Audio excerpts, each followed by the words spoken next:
Operation Phantom Sight is coming to Rainbow Six Siege. 5 seconds. The Phantom in this title is Nook, an attacker who uses her gadget to muffle her footsteps, keep herself out of the spotlight, and creep everyone right out. The Sight is Warden, a sharp-dressed defender whose glasses allow him to resist or recover from flashes and to see more clearly when things get smoky. We'll give you the details on these two new operators and show you around the newly renovated Café Dostoyevsky. No reservation necessary. First, let's meet the guy in the tie, Warden. Fresh off a stint with the United States Secret Service, Warden is a dapper defender who accessorizes with his glance smart glasses and a snazzy statement watch. When things start popping off, Warden can switch his glasses on to accomplish all of the following. Number 1, make himself immune to flashes. Number 2, remove any flash he is currently affected by. Number 3, give him clearer sight through smoke. And number 4, add some high-tech panache to his "I just killed you" screen. You can manually deactivate the glasses or wait until they run out of juice and need to recharge. Either way, there is a fixed cooldown before you can activate them again, but there's no limit to how many times you can use them in a match. With his glasses active, Warden is a strong counter against any smoke and flash party that the attackers try to throw. If Blitz gets frisky or Ying lights up a whole mess of candelas, Warden will be having none of it. Even Glaz will have to think twice about setting up behind his precious smoke screen, though he still has an edge on Warden with his bigger scope and thermal detection. Note that the smoke filtering feature on Warden's glasses is less effective if he's moving, so picking smart angles and repositioning quickly are vital to making the most of his gadget. And while his glasses are active, you'll need to watch out for the gadget disabling and gadget detecting powers of Thatcher and IQ. But as a high armor, low speed operator wielding either an MPX submachine gun or an M590A1 shotgun, Warden makes for a strong anchor. And he looks good doing it. Hailing from a different quadrant of the fashion galaxy, we have Nook. This attacker from Denmark's Jaeger Corps may have an eye-catchingly eerie getup, but you'd actually prefer it if you didn't notice her at all. So, when her Hell Presence Reduction gadget is active, you won't hear her footsteps, and you won't see any sign of her on camera feeds. It's a little spooky. And with all the different potential camera feeds available to defenders these days, Nook's ability to hide from them all is all the more alarming. Her gadget runs off a recharging meter, like Warden's glasses, but unlike Warden's glasses, there's no required cooldown, so Nook can turn her gadget on and off and on again whenever she has the juice to run it, giving her more tactical flexibility. And activating her gadget doesn't require her to change weapons, so she can continue wielding her primary, an FMG-9 submachine gun or 612 SD shotgun, or her secondary, a 5.7 USG pistol or a D50 pistol with an equipable suppressor. This makes Nook a formidable flanking and fragging threat, though, like any operator, she has her limitations. Nook's gadget will glitch and be visible on camera feeds if she performs basically any action except moving at a normal speed or slower, crouching and moving, or reloading or swapping weapons. You can also keep an eye out for environmental clues, like breach debris moving of its own accord. Or you could take a more proactive approach and throw down some barbed wire. Nook will glitch while passing through it. If you really want to make things tricky for Nook, take Lesion and his goo mines. She'll glitch when she steps on one, glitch every time she takes damage, and glitch while she pulls out the needle. Aside from the glitch, the only other camera interference that will let you know Nook is nearby is this waveform effect that appears when using Mozzie's hacked drones, or Echo's yokai. Every other camera will have a hard time seeing, and your ears will have a hard time hearing, this medium speed, medium armor attacker. Team Nook up with a roamer hunting operator, or take her on a sneaky flanking route, and you've got a powerful new way to unsettle the defending team.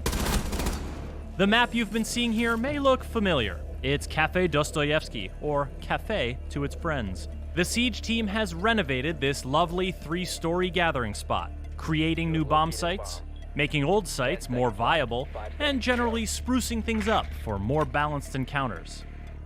For example, enter through the new reception area and you'll find a stairwell has moved, opening up new possibilities for opening up the reading room.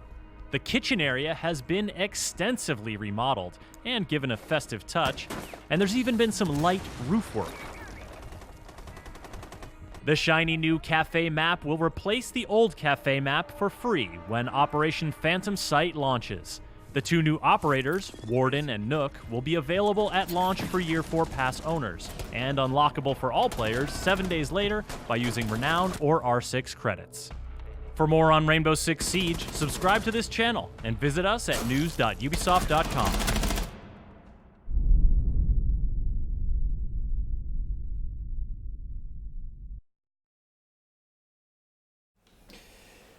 Dat was een eerste voorstelling van Operation Phantom Sight uit Rainbow Six Siege.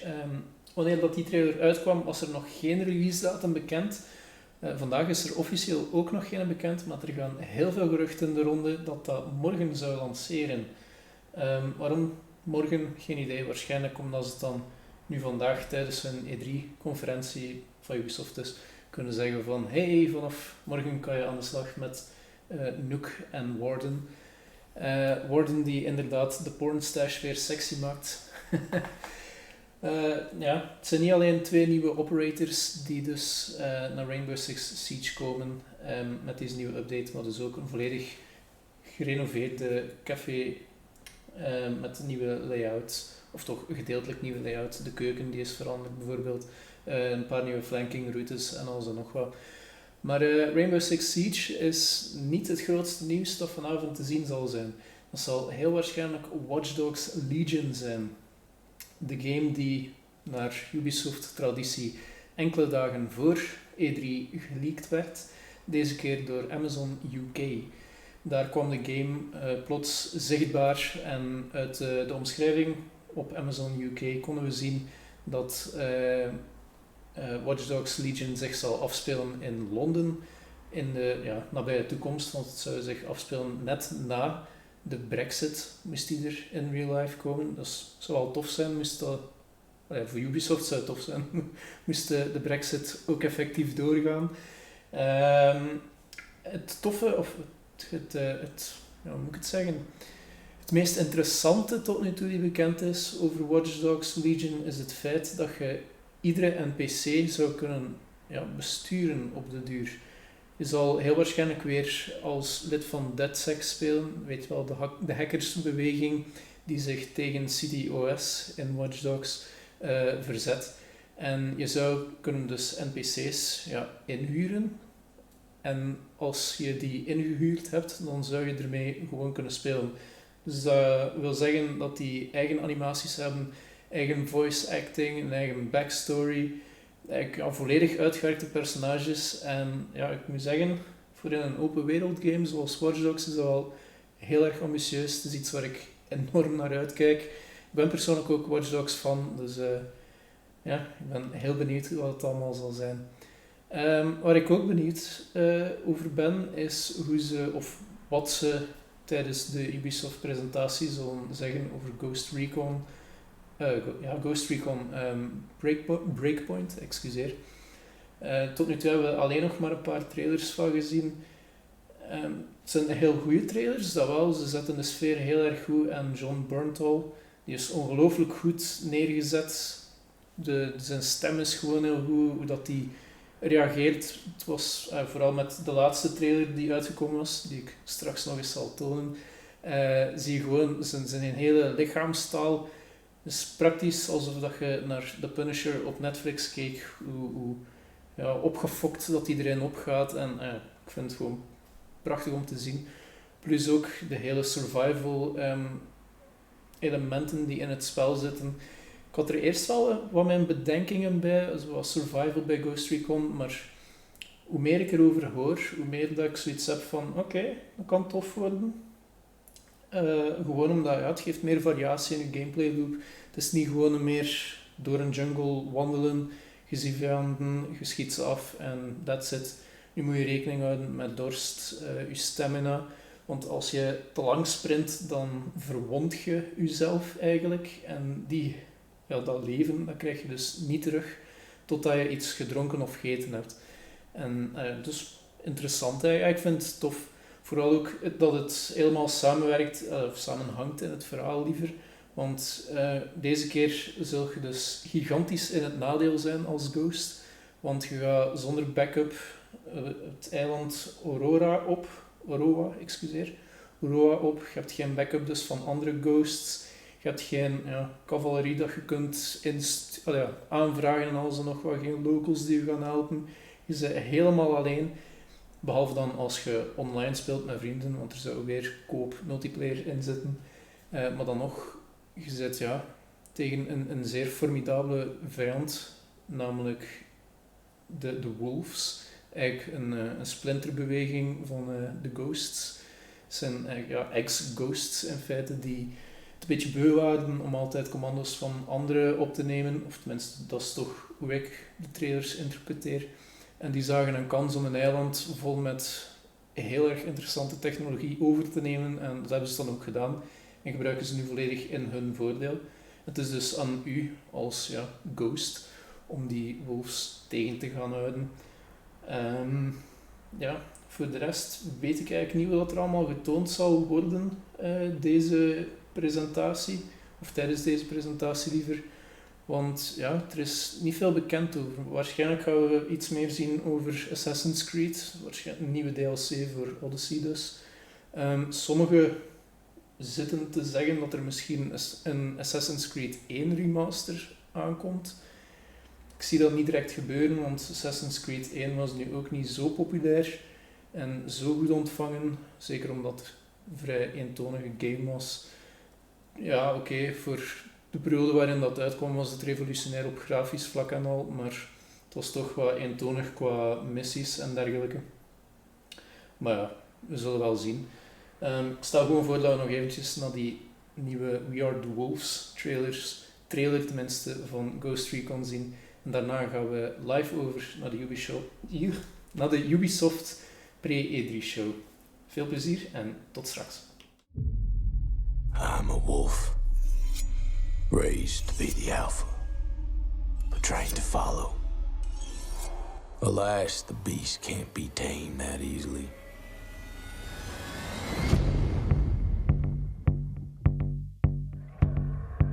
This wild territory is the perfect den for my kind. A free world where I can roam and explore with no end. But I came here on the hunt, hidden among sheep, focused on their superficial dreams, moving up the food chain step by step before I dominate them all. With one target always clearly in my sights: to secure the future with technology others developed but were too fearful to deploy. By tooth and claw, I took this island, and by tooth and claw, I will rule it.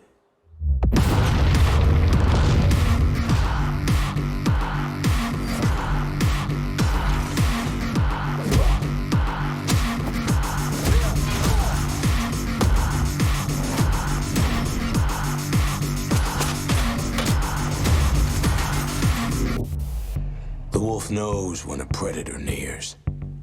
Can a ghost take on the lone wolf? Maybe.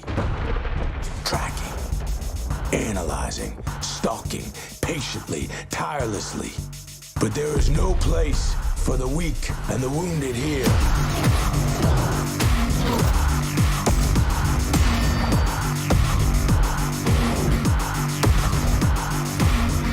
We are wolves.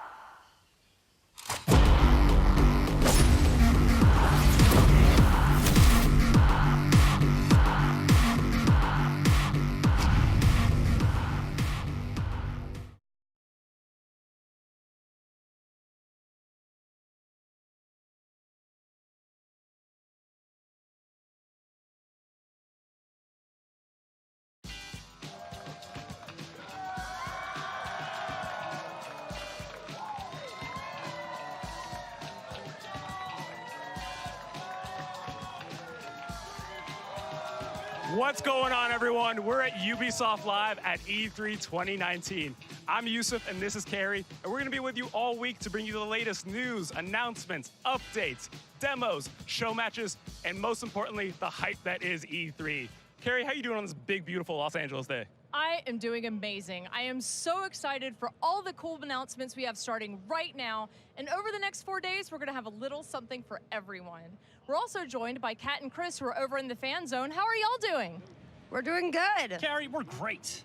I'm Chris. And I'm Kat. We are here in the Ubisoft E3 fan zone. It is right outside the Orpheum Theater, where in just 1 hour, the Ubisoft E3 conference is going to kick off in earnest. But before we get there, we've got a pretty great show for you. It is packed. Kat, how you feeling about it? I'm super excited. It's my first time at E3, and it's so nice to be in the fan zone surrounded by everybody, so it's amazing.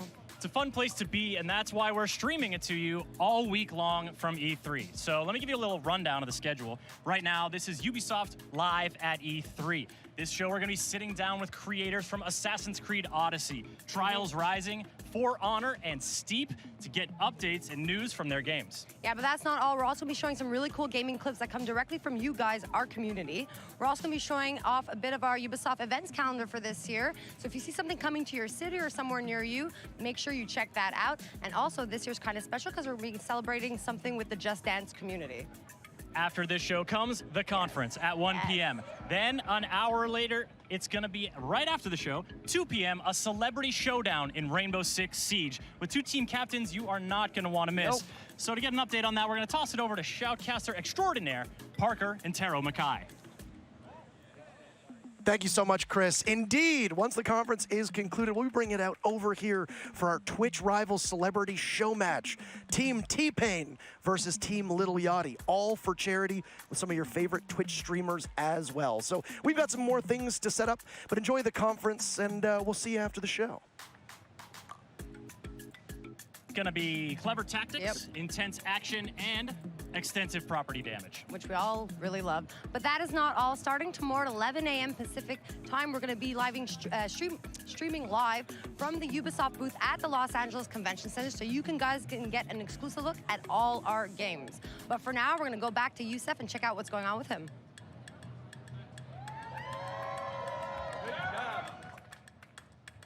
All right, y'all, we're kicking things off talking Steep. I'm here with Federico from the Ubisoft Annecy studio. Federico, how's it going?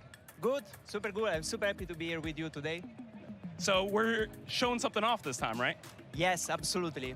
As you know, at Ubisoft Annecy, we see you, our player, sharing amazing screenshots, clips, sharing your passion for the game every day.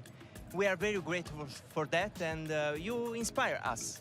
Today, we are here with something special. A gift for you, the Japan map. Usually, you need to pay to get it, but for 1 week only, it's completely free. It's one more way for us to show how much we care about you. So let me get it straight. If I already own Steep, I just log in and I get the Japan map for free. Yes, that's it. Just boot the game up, slide into the in-game store, and there you will find your free Japan ticket waiting for you. Click on it, and it's yours forever. That's awesome. You get to keep it forever. Yes, on all platforms. Nice. So if I haven't played the Japan map before, what kind of things can I expect from it? We know players love to ride in beautiful places, to pull off insane tricks. Japan is perfect for both. But don't take my word for it. Here with us, we have one of our most amazing players, Nicholas, also known as Steep on YouTube. So he can show us what he loves about Japan. Yeah, and if you all don't know, Steep is a YouTuber, content creator, and he's so good at the game that they named it after him twice. So, Steep, thank you so much. Yeah, thanks for having me. Yeah, so what kind of spots should we be checking out on the Japan map? Yeah, absolutely. So I actually have 3 spots that I'd like to show off. The first one I think is playing on your screen right now. It's a big snow park called Yodai. It's basically a great spot to test out new challenges and unique lines for yourself thanks to the variety of jumps, rails, and half pipes you can find there. It's also a fantastic spot to play against your friends thanks to the new PvP list that's coming out that I'm super stoked to play. So before you keep going, is this your gameplay? Yes. Okay, you are incredibly good at this game, sir. This is almost obnoxiously good. For those of you who haven't played Steep before, Steep is making it look very, very easy, and he's definitely a skill player, for sure. Yeah, it's a lot of dedicated hours, that's for sure. Yeah. So what are the other locations you recommend? Yeah, so after Yodai, my next spot that I'd like to talk about is at Suzanne. This is where you can find the biggest jump in all of Steep. It's a great spot to test new records for yourself on how many flips, how many rotations you can do. Since you do have a lot of air time, it's also a fantastic place to try out new tricks and practice up some new grab combinations. Yeah, you got some major air there. That was pretty intense. Very realistic, yes. And so there's one more location we're talking about as well, right? Yeah, so the last one is Tekisagawa. It's home to a power grid that's like no other. It's a really difficult spot to land, so that's what makes it so rewarding if you actually do. Fantastic place to impress your friends. That's awesome. Thank you all so much for coming on. Yeah, thanks for having me. Thank you. And if you already own Steep, make sure to head over to the store, download that Japan map right now. And while you're getting that started, we're going to shift over and talk a little bit about our star players. For those who don't know, Ubisoft star players are our most dedicated community members and fans. And every year, we bring out a bunch of them from all over the world to come to E3. And the only thing we love more than having them here is seeing their reactions to finding out they're coming. So we put a little video together. Check it out.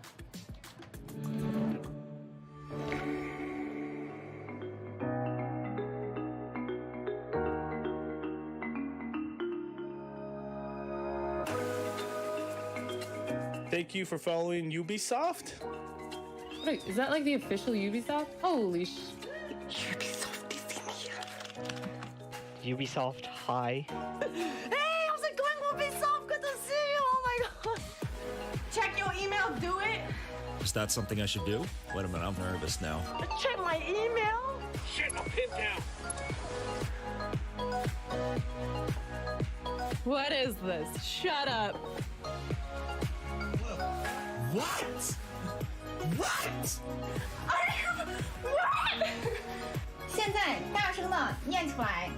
We're inviting you to become a star player to thank you for all of the brilliant streams you provide the Fam Bam and Ubisoft community on Twitch. Oh my god, oh my god.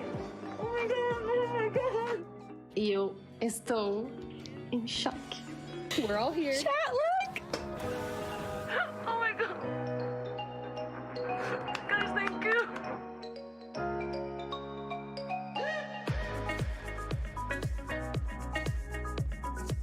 Hey, I'm going to Los Angeles. Oh my god, that is awesome!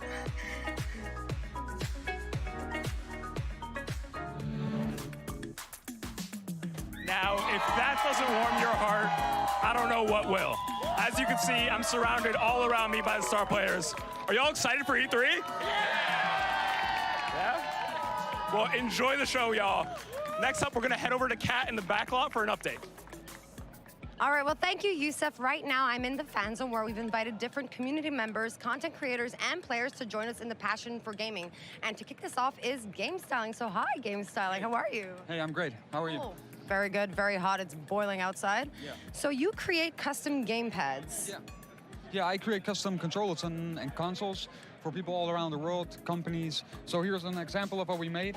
Oh, wow, that is incredible. It's a Division Xbox One S console with the logo, of course, and the specializations on the front. So, yeah. That's amazing. How did this all start? Because I used to create custom Nokia phone cases as a kid with nail polish and glitter, and I'm here and you're here, so. Yeah, it started off in my basement a couple years ago, and now, you know, it's branching out through Instagram, own website, and yeah, going hard. That's amazing. What was your first one? What was the one that started it all? Yeah, just spraying with the spray can, trying to make the paint work, and that's the whole gig we did. Yeah. All right. Well, thank you very much. I'm going to definitely come back and join your workshop because, guys, it is a workshop. Yep. Make sure you check out his website and his Twitter page for all his creations. And yeah, now we're going to go head up back to the couch for some Just Dance community action. So thank you. Thank you.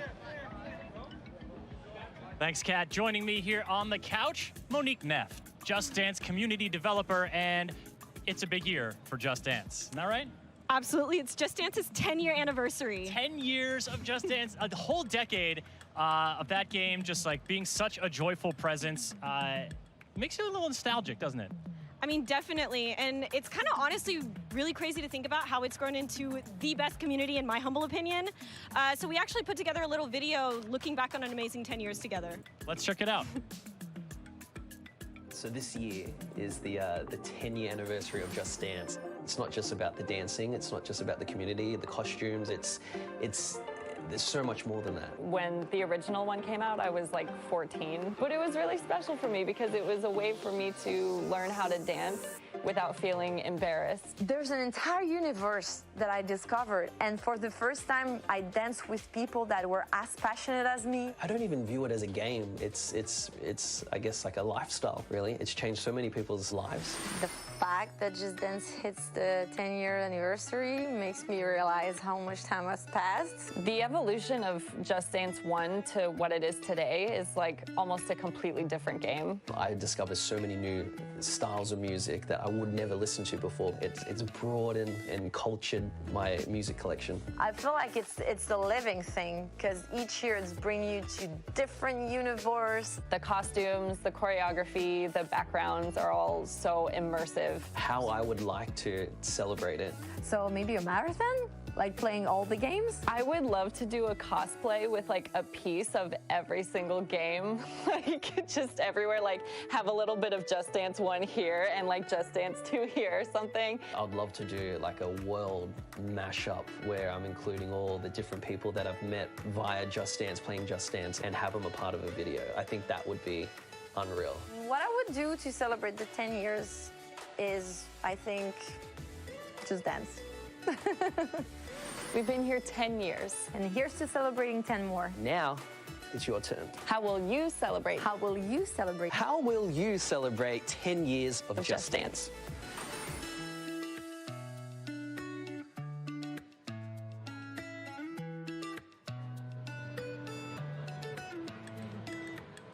It is always such a delight to see people in the Just Dance community so excited. We've got people here in the fan zone celebrating. I mean, this is a big year, and a lot of people, I think, are really want to express how much this franchise has meant to them. Absolutely, and actually we want all of you guys to join in too. So I mean, you can, create a fun birthday card, do a dance routine, heck, bake a cake, and we are choosing our 10 favorite submissions to win these snazzy pair of custom Converse. So use the hashtag JDBirthday, and we will see them. Share your creations, because the only thing better than playing Just Dance is doing it in your literal dancing shoes. Monique, thank you so much for joining us here. Happy birthday to Just Dance, and now we're going to go backstage and take a look at what's going on there as they get ready for the conference with Carrie. Thanks, Chris. I'm here backstage at the big Ubisoft conference where everyone's getting ready for the show later on today. Some people are surprisingly chilled, while others, not so much. But for right now, let's go take a look at some of the moments behind some of Ubisoft's biggest E3 announcements.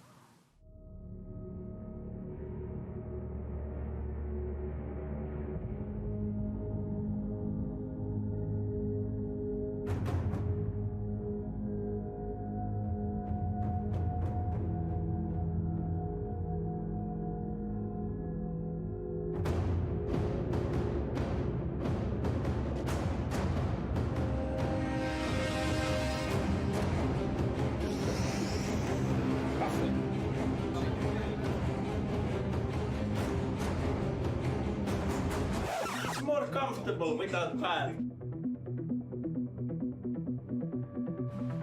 It's once in a lifetime, really.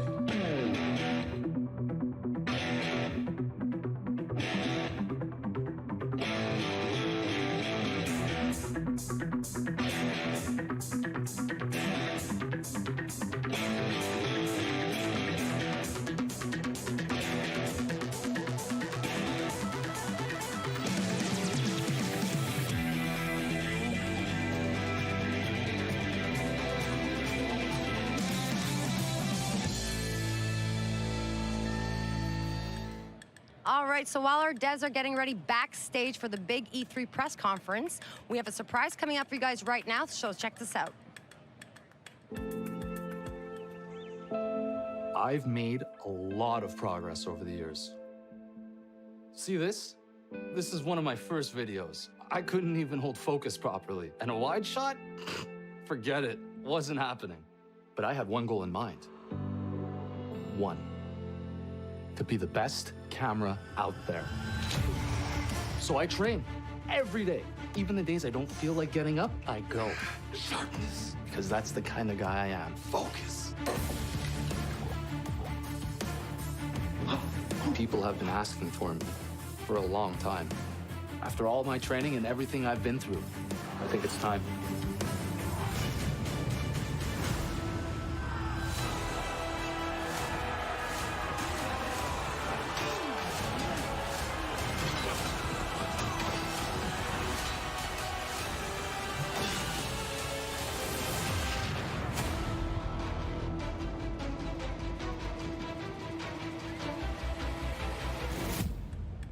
All right, well, joining me right now are Luc and Romain from the For Honor dev team, all the way from the Montreal studio. So hi, guys, welcome. Thank you. Guys, not too hot today? We're great. On the couch? No, Awesome. we're great. It's awesome. So, I loved your video, by the way. Thank you very much. It's really funny. So basically, you guys are coming out with the spectator cam. Yes, Awesome. we are. Yes. It's been Finally. Yeah, finally. Like, we are in the third year of For Honor. Over 21 million players so far.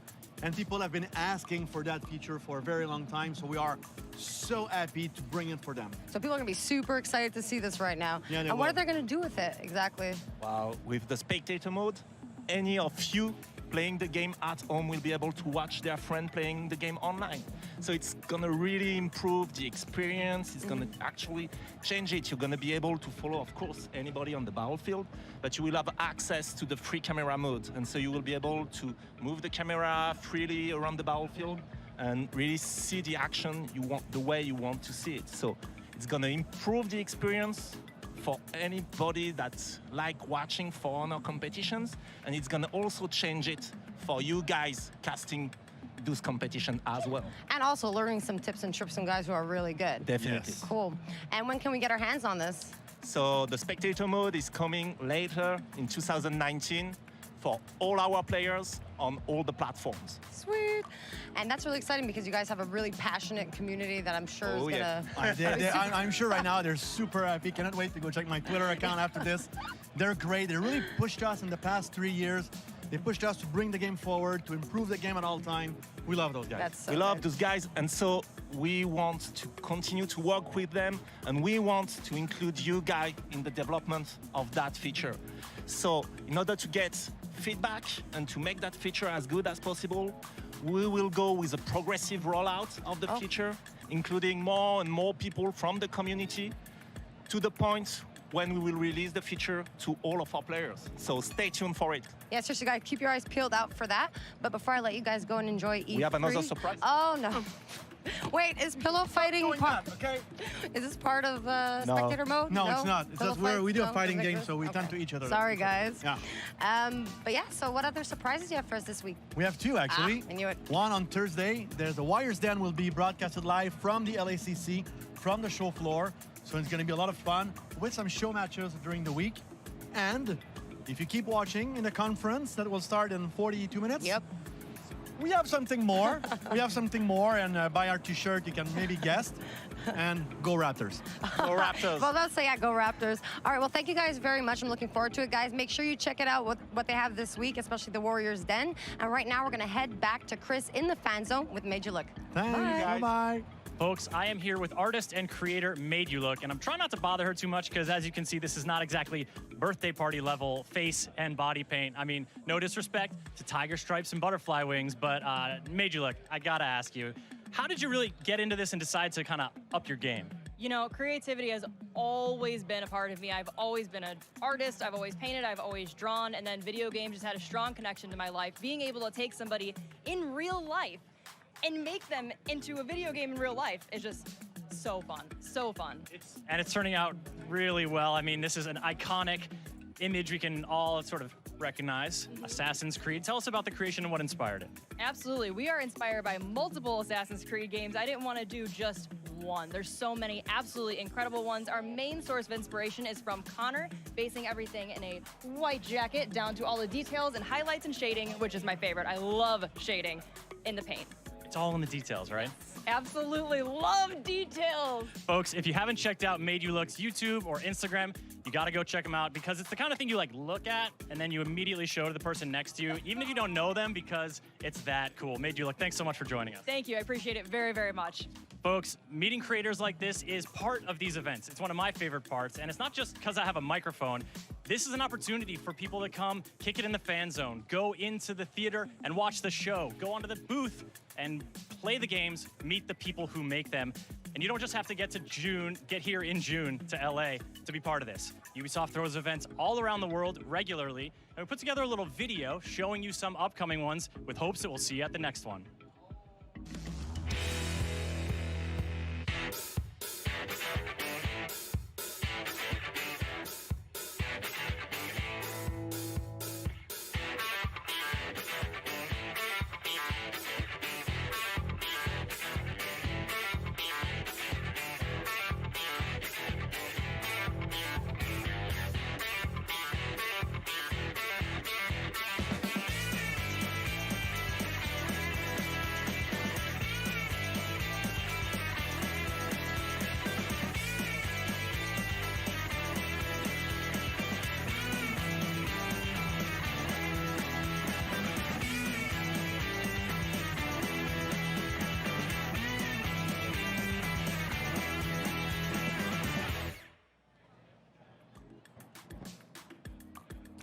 There you have it, folks. Between now and the end of the year, you'll be able to check out Ubisoft games, meet other Ubisoft fans and developers at all of those cities around the world. So if there's one near you, I expect to see you there. Next up, we're bringing up another dev team. We have folks from the Trials Rising team all the way from Helsinki at Ubisoft Red Links. Where are they? Come on. Oh, we are late! Oh, for the love of God! Yeah. We are here. Oh, You're I think here. we made it. Yeah, you made it. Yes. Microphone. You know how to make an entrance, that's for sure. All the lights fell off. So, for those of you who don't know, this is John, community developer on Trials Rising, and this is Auntie, hello. creative director on Trials Rising, and also professional clown diver. Yes, that's not my made up. job. That's a real thing. He dresses up as a clown and dives off of dives into pools. So, welcome. Thank you. Hello. Hi. So Trials Rising, for those who don't know, is sort of like motorcycle parkour platforming. Yeah. And you're coming here today with a new announcement, right? Absolutely. So just today, we have launched the second season of Trials Rising. During our seasons, we release a whole bunch of new content, cool stuff for our players. And season 2 is going to be even bigger than season 1. We got a lot of cool stuff this season. So instead of sitting here and kind of rattling it off for y'all, we put together a little video to check out. Hit it.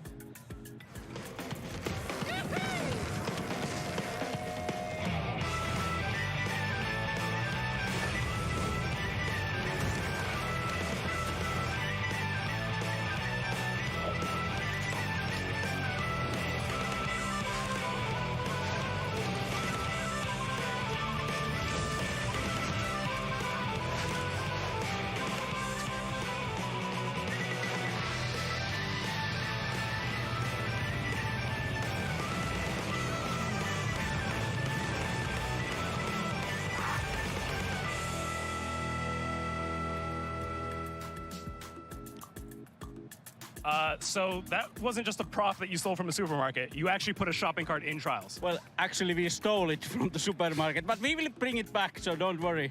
Okay, fair enough. How do you even play Trials with a shopping cart? So traditional Trials gameplay is all about kind of controlling both the bike and the rider. You manage the relationship between the two of them in order to make it through the courses. With the shopping cart, it's kind of a whole new ball game. You're only in control of the cart, and your rider is just a passenger in the basket, and it's your goal to keep them in the basket as you make your way through the track. That's awesome. It's a lot of fun. It's out now. There you go. It's out now. No excuses. Go play it. And the thing I love probably most about Trials is the fans, because the people who love Trials. Absolutely. And I hear you got a little bit of an update for them. Absolutely. So in addition to our season 2, we got a little surprise for our creative community today. We're launching a track building competition for the second season. It's going to run throughout the whole season, medieval theme to go along with the medieval theme of our season. And the track editor is a big part of Trials. It has been for a long time. So again, we put together a nice little video to kind of show what the track editor is all about and what it's capable of. Hit it.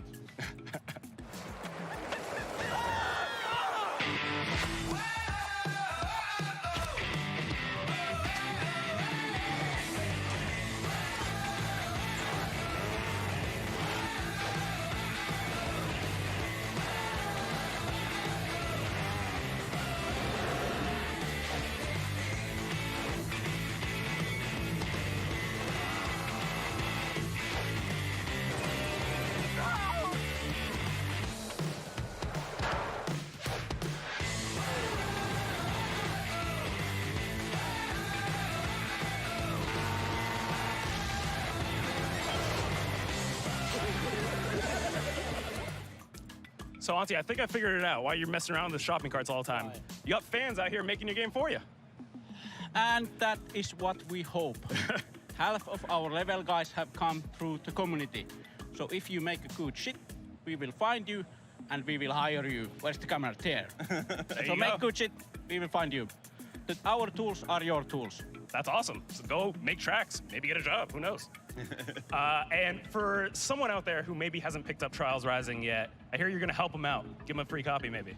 Yes, because I need to know, is there a vegetarian clause? A veterinarian? Like someone who takes care of animals? The animal doctor, what is called? No, we don't have a veterinarian. Why do you need an animal doctor, Auntie? because these puppies are sick. Yeah, that just happened. The worst possible dad joke I've ever heard. It's the best dad joke ever. Okay, well, hopefully someone got that code. Good luck to whoever gets that free copy of Trials Rising. You tell that to your kids. It's a good dad joke. Best of luck. My kids love it. All right, so Trials Rising Season 2 Motor Mayhem is out now. Go ahead, pick it up, play with that shopping cart. If you're interested in that track builder contest, head to trialsgame.com. Next up, we're heading over to Kat in the backlot.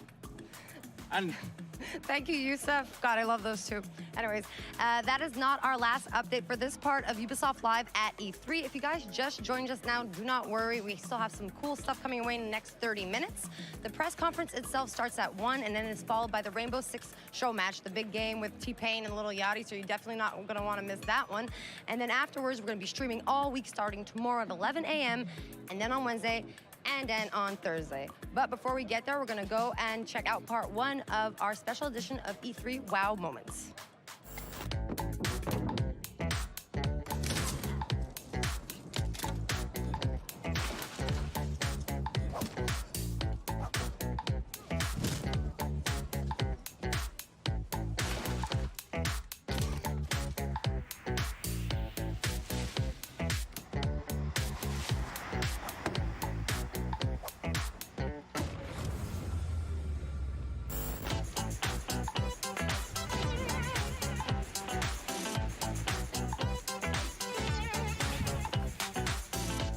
I think it's not a smooth transition. It's funny.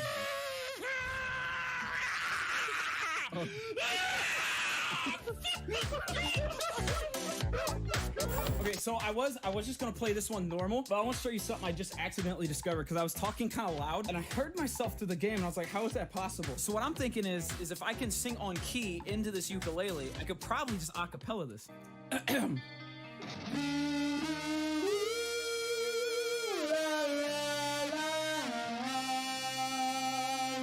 Okay, this is doable. Starlight coming back on his final stop.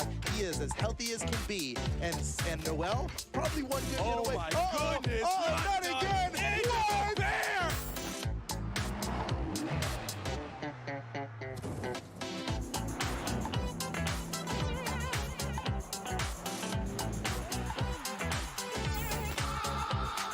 Oh god, the fucking scream of those rabbits. Why do they have human asses? They're rabbits.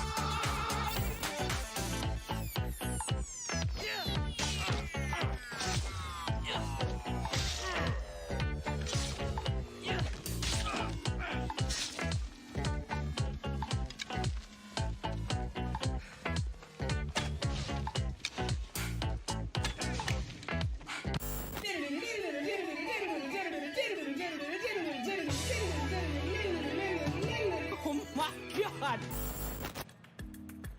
Hey there, folks. Chris here, back on the couch, and I'm joined by virtuoso composer Jesper Kyd, the mind behind such soundtracks as Assassin's Creed, Assassin's Creed 2, Assassin's Creed Brotherhood, Assassin's Creed Revelation. I promise I'm not just going to keep listing games here, Jesper. Thank you for joining us. It's great to be here. Well, it's an exciting year for Assassin's Creed as the Symphony Tour is taking flight all around the world. And tell me how it feels to see your music, to hear it sort of composed for a big orchestra performed on stage. Well, it's always incredible to hear your music live. It's and to be in a room, you know, full of gamers. The excitement level is just totally something else. You know, I remember we've been playing my music live in concert for a few years, and you know, I remember we were playing as Ezio's Family, and someone was crying. You know, it's very emotional. And I also find it very interesting personally because I get to hear my themes being rearranged by different orchestras. And certainly a sort of a fascinating kind of way to bring them to life, different than the way most people hear them often. Now, I want to take it back a little bit. I want you to tell us about that first Assassin's Creed game. Ubisoft approached you. What was that like when they pitched it to you? Yeah, so members of the original team, they showed me concept art. That was how I first was introduced to Assassin's Creed. At an E3 hotel room, And so they were talking to me about you are going to be able to go anywhere in this environment. And it was a city, and you can go to any point that you can see, and you can even crawl up the buildings. And I thought, this is the most incredible thing. How super ambitious, this is crazy. And so I went to Ubisoft Montreal, and that's when they actually showed me that they had this running. And I remember thinking, this is like the first true next generation video game. It's incredible. And so made a strong positive impression early, but then you get into it. You're getting into it, and you're not just composing for sort of a standalone game. It's this new universe. It's deep. It's steeped in history. There's a lot there. What were some of the things you honed in on for inspiration? Well, for Assassin's Creed 1, it was... the first thing you have to think about is the location. Where does it take place? And so Assassin's Creed 1 takes place during the Third Crusade, 1191. And there's 3 cities, Jerusalem, Damascus, and Acre, and they needed different music styles, different religions.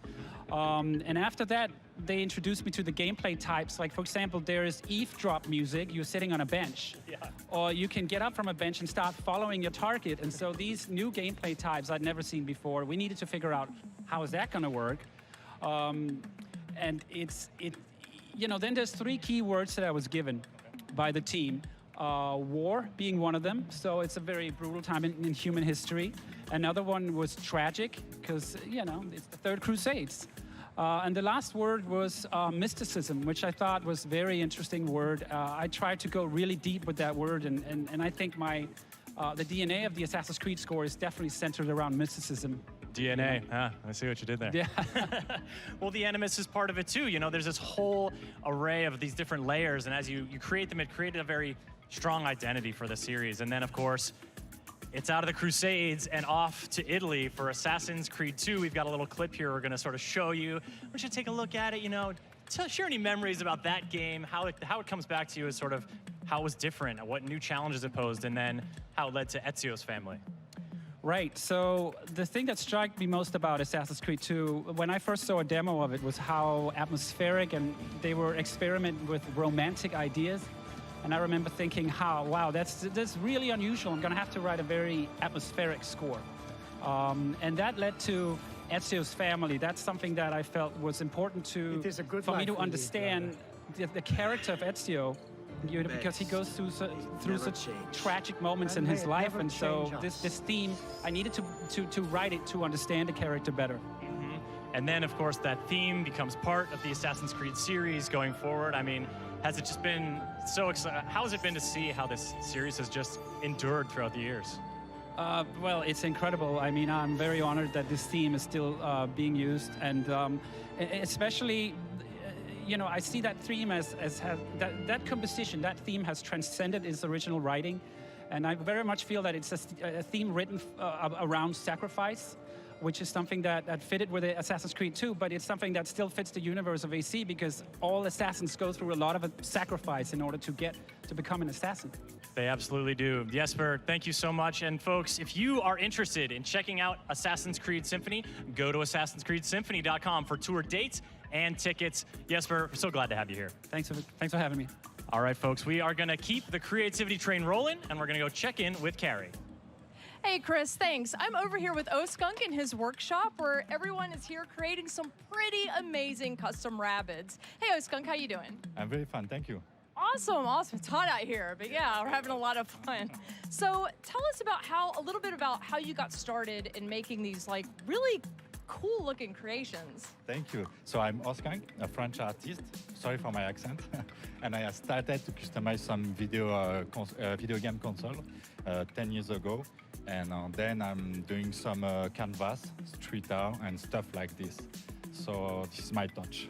I love it. I think it looks really cool. Tell us a little bit about this specific one that you've worked on today. So I'm a guest for Ubisoft today, first time in E3. And I'm very excited to work with them. I love the games of Ubisoft. And today it's a workshop around the rabbit. So everybody can take a rabbit and customize it with me. That's so cool. I can't wait to see what everybody here ends up creating. I've seen some and they look pretty awesome. So thank you so much for joining us, and everybody that's out there watching, make sure that you follow Oskunk on all of his channels. The links should be on your screen somewhere.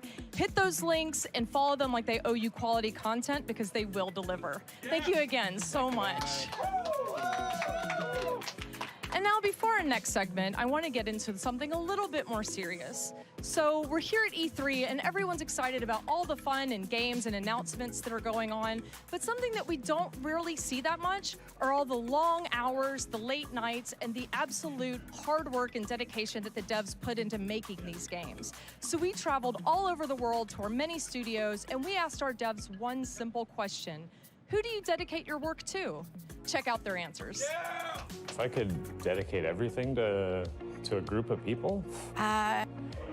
It's an interesting question. It's like the Oscars. You still recording this? Yeah. To my daughter, Mila. My family. My mom. Mes enfants. My husband. My mother. It'd have to be for my younger brother. My husband and my team. It would have to be my parents. They had every reason to say, oh, you're a farm kid, you should be milking cows, you should be throwing hay bales. And I mean, I did that. But they also were there to support me when I said, I'm really interested in computers. Those two messages, it's okay, even though I don't get it, and if you push yourself, you'll achieve.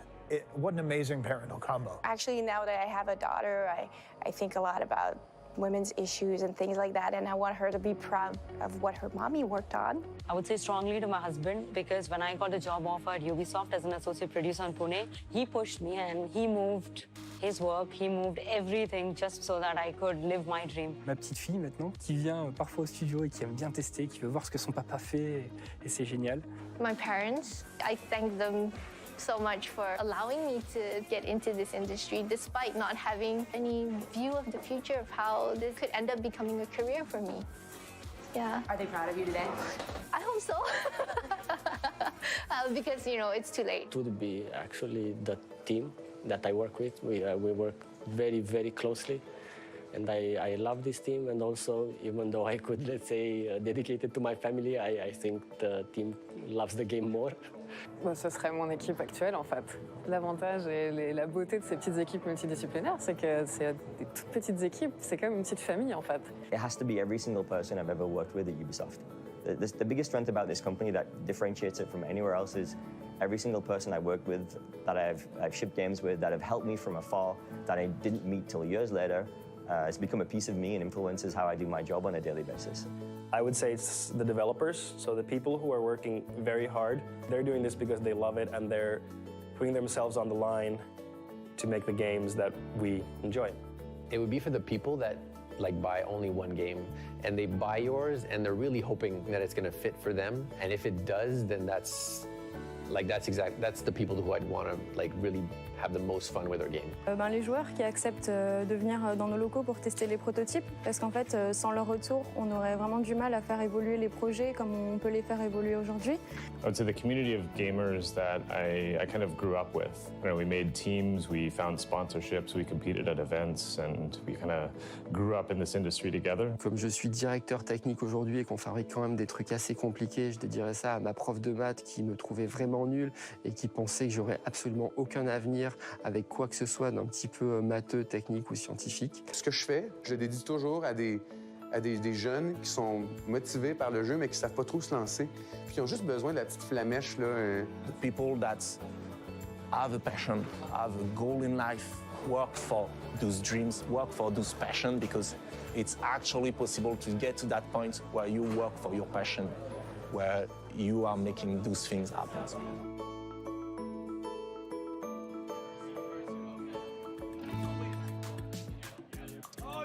That was so awesome to see. Remember, folks, people make games, and that's what E3 is about. Not only about the games, but the people who make them. So go out today and tell a dev something that you love about their work. Speaking of the people who make games, by the way, every year at Ubisoft, we host an internal gaming competition where teams from all over the world come together to compete in tournaments for various games. We're talking Far Cry, we're talking The Crew 2, and most importantly, we're talking Brawlhalla also. Now, the winners of this tournament won free tickets to E3. They thought they were just gonna come out here, enjoy the show, take in the sights, enjoy the beautiful weather. But no, we're gonna toss them on a live stream. We're gonna have them compete against the devs who make Brawlhalla. And we're gonna see who comes out on top. And joining me to cast this game is Steven from the Brawlhalla team. Steven, thanks for joining us. Oh, thanks for having me. We're so excited to be here. We've got our teams right here lined up. They're ready to go. Oh, they're already into the match. Oh, we are late here. Okay, so we got the red team is our champions of the tournament, the internal tournament. That's Team Tea Time versus the blue team. That's the Brawlhalla devs. We make this game. We fancy ourselves pretty good at it. And Team Tea Time is looking to prove us wrong. Just to give a little context, if you look in the top right-hand corner, you can see everybody's icon represented there. That bar goes from white all the way to red in health. The more damaged you are, the farther you fly. You're trying to eliminate your opponents to score some points to win the game. Looks like blue team has an opportunity off on the side. All right. Oh, the dunk off the edge. Is he gonna be able to make it back? Oh, gets knocked out again. Looking like the blue team's gonna take the first stock, and that is it. The first stock goes the way of the devs. Already getting an early lead in this matchup. We were not gonna make it easy on them. Even though, you know, we've become fast friends with these guys since they've been over here, but this is an all-out war. This is, you know, we're playing for real. We're trying as hard as we can to win this match. Blue team dealing lots of damage now, looking for some more finishers. Everybody's so heavily damaged on the top right, you can see, and it could go either way. Oh, yes, red team scoring a point. There we go. The big dunk off on the side gets them on the board. They're in the positive now. Can they mount this comeback? All right. Oh, they're up on the top. Battling it out. Looking for another ground pound. Our Ragnar's going to sneak by. Oh, another big hit. All right. Oh, no. And a fall to the death. And that is negative points for our Brawlhalla devs. Losing it out there. All right. We're making some noise out here. This is all right. We're having a good time. All right, blue team. Little team damage there. Team damage is on. It's still a close match. Looks like all of our Brawlhalla devs are in the positive. So far in the lead, we got 2 minutes left in this game. Can Team Tea Time come back? Let us see. Oh no, more team damage. Not the way to do it there. Gonna need some big hits, secure some KOs. This game is getting close though.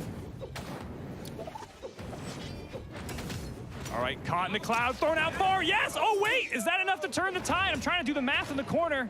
It's got negatives. This might be above my pay grade. We'll have to see at the end. All right, but this is gonna be close. We've got 1 minute and 45 left.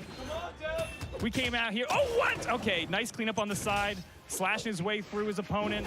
Taking another stock for the dev team.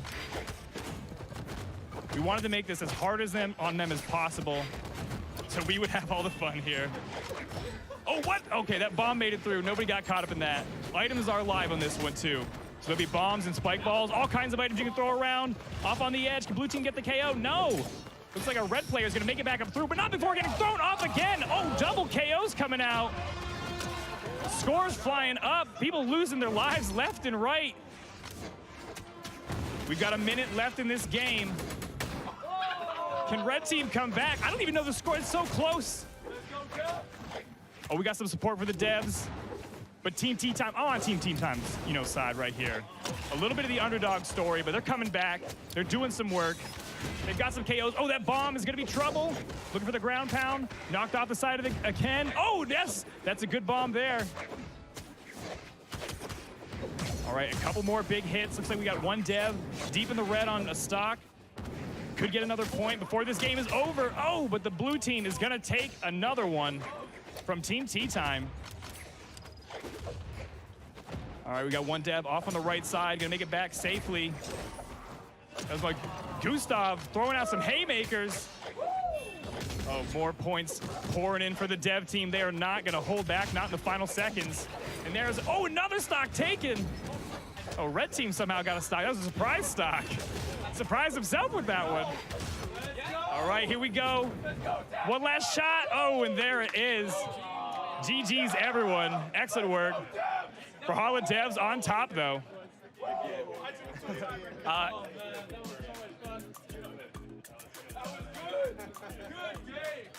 That was a great match. Steven, thanks so much for casting. You do an amazing job. And congrats to the Brawlhalla devs. Who would have thought they'd be so good at the game they make? But you know what? Team Tea Time gave them a run for their money. So congratulations. And if you fancy yourself a talented Brawlhalla player, head to the Ubisoft booth on Tuesday at 5 p.m. There'll be an open tournament where you'll get to challenge the devs yourself. Let's see who can do it. And You know, we're out here, we're competing, but it's all about sportsmanship. You saw that handshake. And remember, folks, anytime you're playing games, it's all about sportsmanship. So we got a special message for you from the master of video game etiquette. Check out this video. Who's shooting? What are they doing? Come on, man. I'm dying. Damn. They got me again. I'm bleeding out.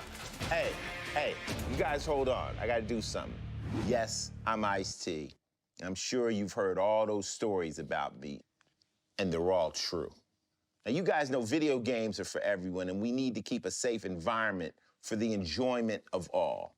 But not everyone's cool like that. So let's run some stuff down and see how smooth you handle certain situations. Question 1.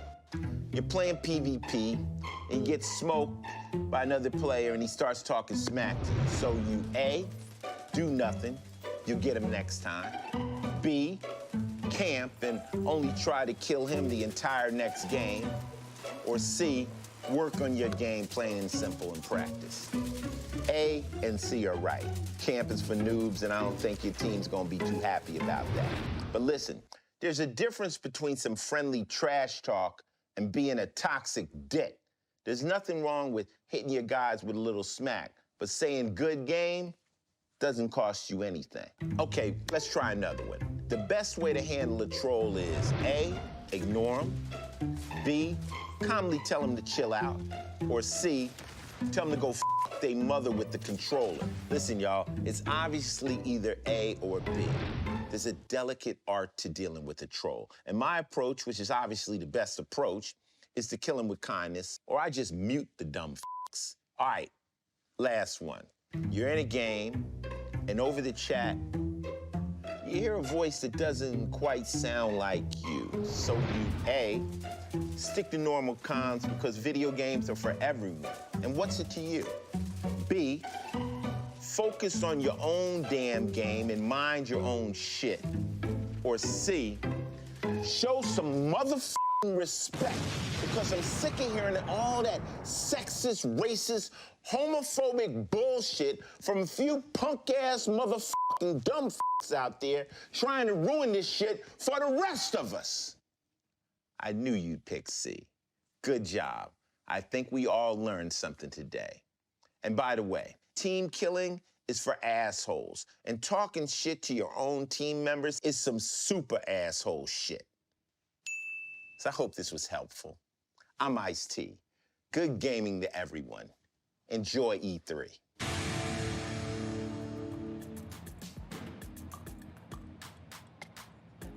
All right, guys, well, here at Papa Ice-T, do not be a toxic dick. So right now we're at the bittersweet moment where it's our last update before the big E3 press conference. Joining me for this is Ellie from Ubisoft Quebec, the studio behind Assassin's Creed Odyssey. So hi, Ellie, welcome. Hi. How are you doing today? I'm good, thanks. A bit warm. Yeah, tell me about it, I know. Anyways, so yeah, you guys are really deep into post-launch right now, and you're gonna be revealing something new to us today, right? Yes, so all of us at Studio Quebec have been working so hard on all the post-launch content, and we're really excited to show off some new features today and reveal some stuff. So I could keep talking to you about it, or we could show a video that I think will do a much better job. Awesome, let's roll that.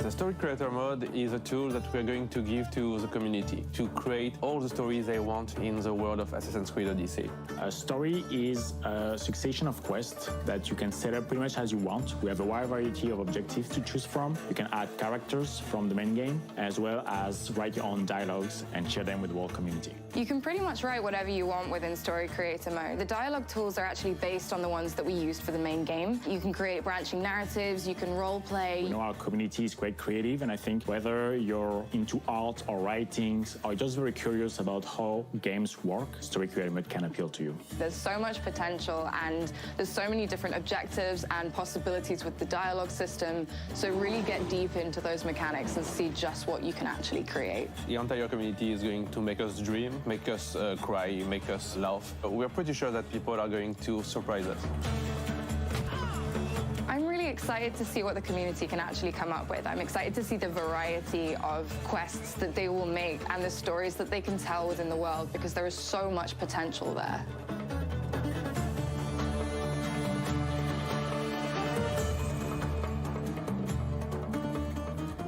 right, so story creator mode, that means you guys are coming out with a quest builder, right?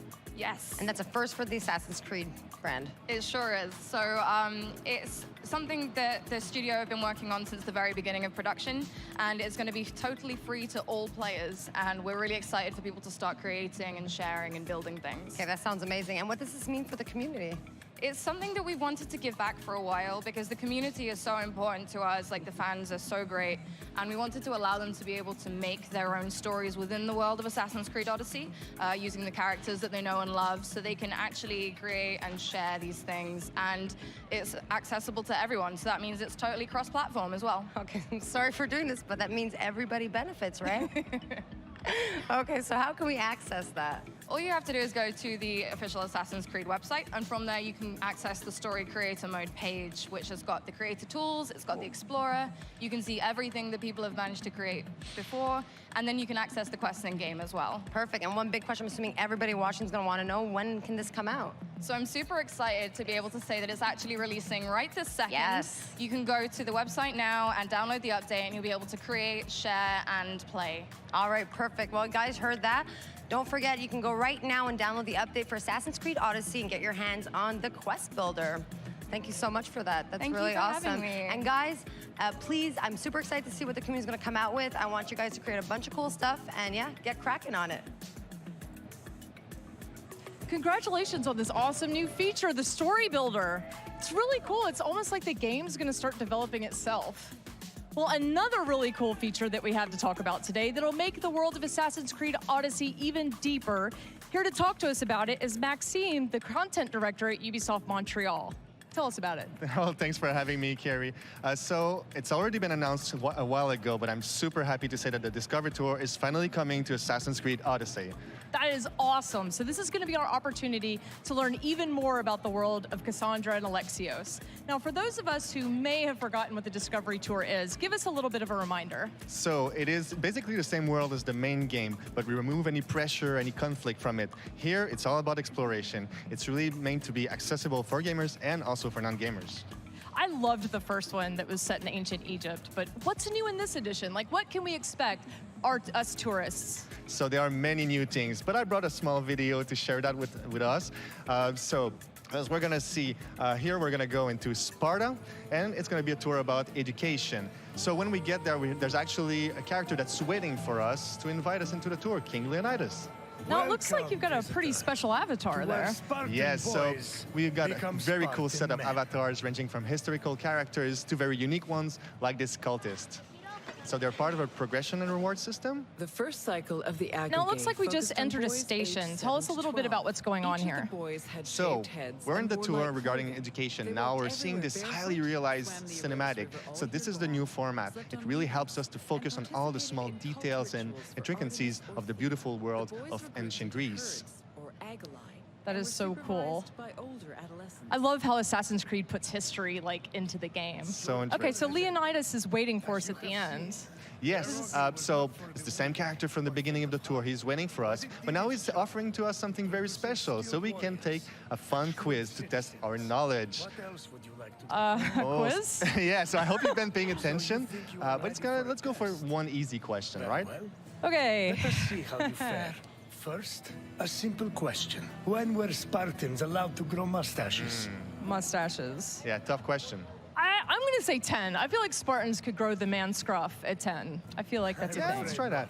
We Spartans are impressive, but not even Well, it's we not can punitive force anyway. Try Content it. is drawn from the full tour, so it's all right. Well, let's try something else. All right, I'll go with 30 this time. We'll say I feel like that. Once a there Spartan you man go. was I am the over 30, smartest. That's a good answer. Nailed it. with a glorious display Okay, of so manhood. this looks amazing. Tell us how and when the players can access this. So the Discovery Tour will be available this fall for all Assassin's Creed Odyssey owners for free and also as a standalone format. Well, thank you so much for joining us today and telling us a little bit about the Discovery Tour. And a huge shout out to the team at Ubisoft Quebec for creating these two amazing features, the Story Builder and the Discovery Tour. Thank you again, Maxime. Thank you, Carrie. Also, if you're curious about the Discovery Tour, please ask your questions on the Assassin's Creed subreddit, and we'll answer as many as we can this Wednesday on a live stream at 11 a.m. Pacific time, along with the Story Builder. It's an amazing time to jump back into the world of Assassin's Creed Odyssey.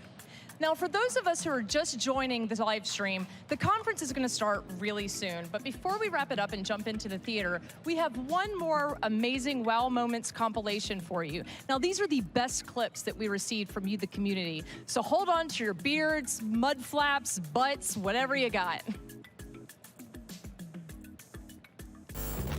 Go for it. Go. Oh my god! Oh my, no, get the kill, right next to you, get the kill. Get it! Oh my god, that was nasty.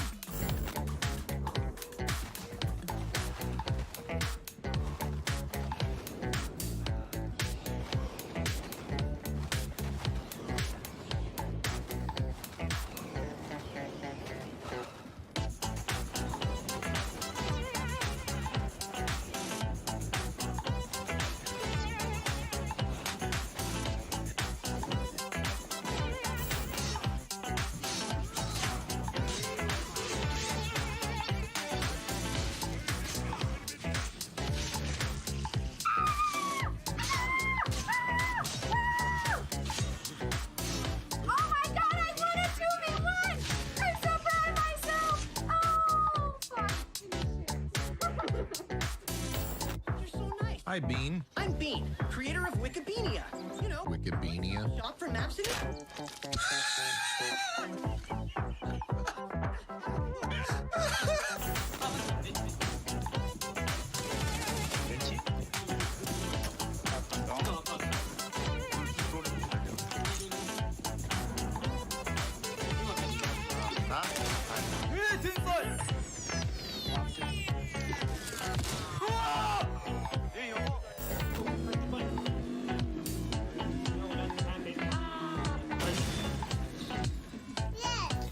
Yes! The goal of the game is to not die. Dude, he started swinging while the thing was getting me up, so he knew I was gonna get up. What a bully. Surprise, motherfucker. Oh, shit! Oh, why my feet?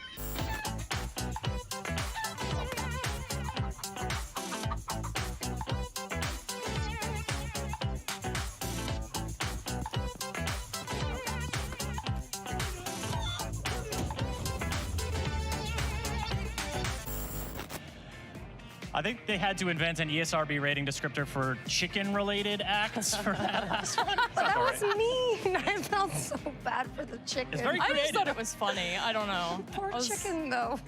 This has been such a great show. You got from the wow moments to all the creators around here. I mean, it's just been a blast. GameStown's really cool. I'm definitely gonna go check that out after for a nice You game. score yourself a controller? Yes, of course. Yeah. One thing here, yes. And just the energy that's been here today. I want to thank everybody who's been here on site, who's watching on the stream, the star players that are hanging around. It's just been an amazing day. And of course, we've got a lot more to come after the conference, starting at about 2 p.m. We're gonna have a celebrity showdown. Team T-Pain, Team Lil Yachty in Rainbow Six Siege facing off. You're not gonna wanna miss it, folks. There's gonna be a ton of streamers along for the ride as well. It's gonna be a good match. You know, I really can't choose who I want to win. T-Pain, Lil Yachty, both I'm good not choices. in this. I'm not Both doing. good choices. Not answering. I'm staying away. Team neutral. Yes. Team there you neutral, go, that team works. neutral. Sure, or both of them. You know, good competition, like Ice-T said. Equality, yes. And folks, that's it for us on the pre-show. We hope you enjoyed being here half as much as we enjoyed hosting it. And from Far Cry to Assassin's Creed to Trials to Brawlhalla, we got to see so many cool games, so many cool segments. We saw screen printing, we saw makeup, we saw rabbits figurines. Shout out to Steve. And we're getting Quest Builder. A Quest Can't Builder forget is cool Steve. Shopping as hell. carts, sick Yes. puppies. Oh, God. That, so many good options, so many good options. Instant fried chicken, everything. So on behalf of all of us at the pre-show, thank you so much for joining us. We're gonna head into the Orpheum Theater, and for everyone at Ubisoft, we hope you enjoy.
just saw was only a glimpse of the Assassin's Creed Symphony Tour starting on June 29th.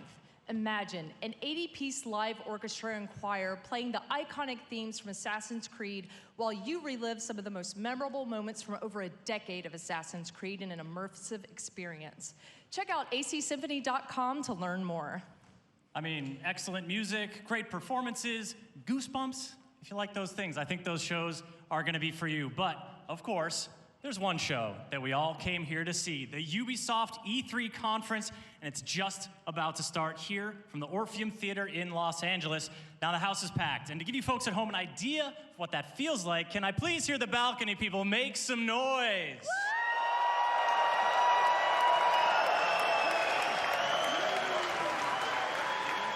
Now, if you please, I'd like to do the same for the people sitting on the ground floor.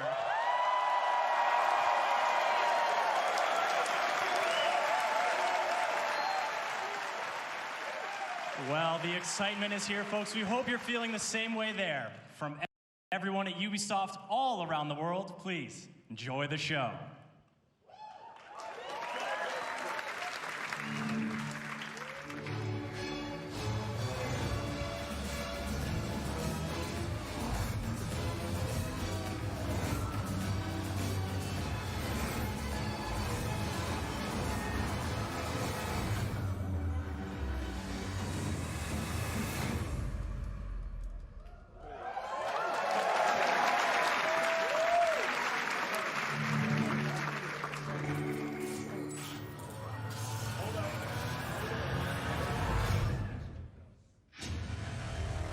London, greatest city in the world.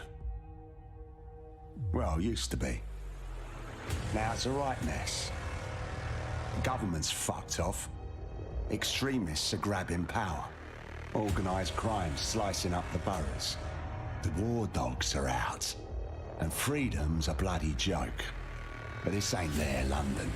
This is our London. And there's a new power growing. It's all of us, together. We're building a resistance, one recruit at a time. What's my favourite operative up to this evening? And no, I never say that to the others. Scouting talent, Bagley. So gob shut, eyes peeled, yeah? I have no eyes, and if I did, I wouldn't peel them.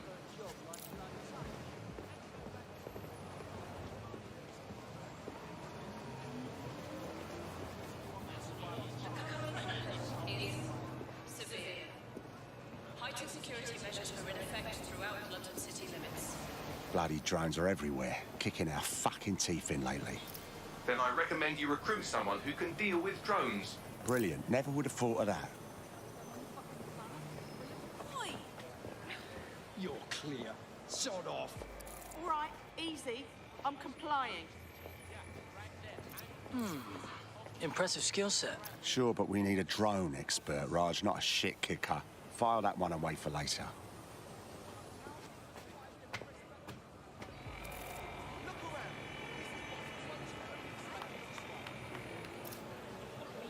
About the increased Albion presence in London. It's a total disgrace. Mercenaries patrolling the street. Get the fuck over here. Me? I ain't done nothing. Come on, you shifty prick. Hurry up. Well now.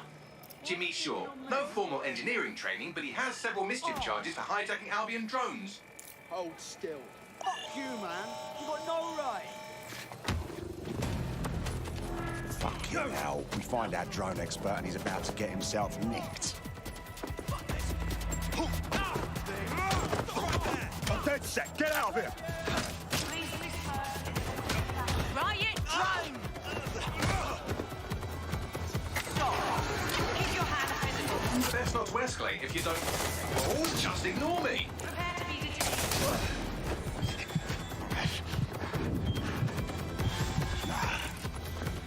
Not today.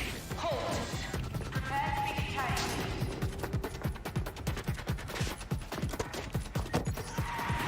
Auto-drive now disabled.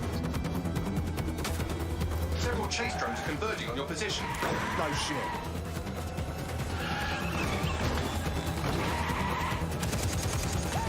What were you planning to tell me about the bloody checkpoint?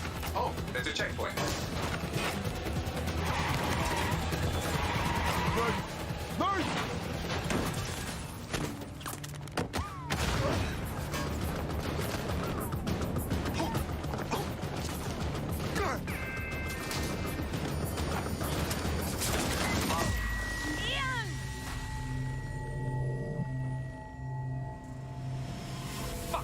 We lost Ian.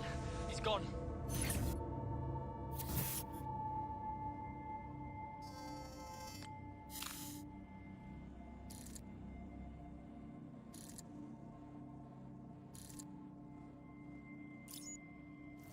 Lovely evening, isn't it? I used to feed the birds here.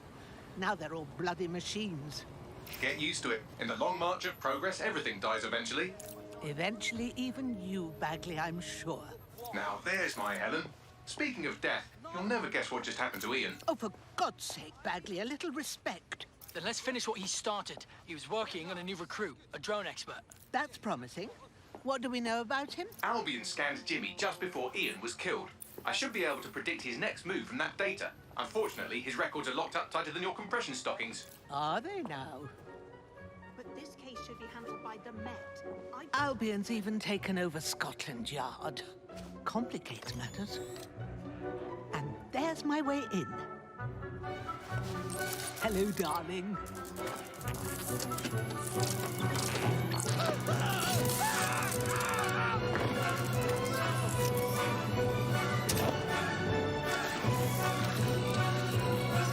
Time to go. They'll be on to me.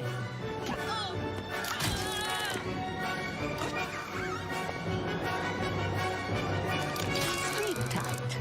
Yeah.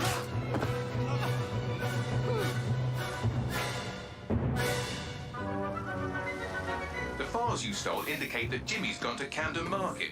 Let's get someone over there, Bagley. Chop, chop.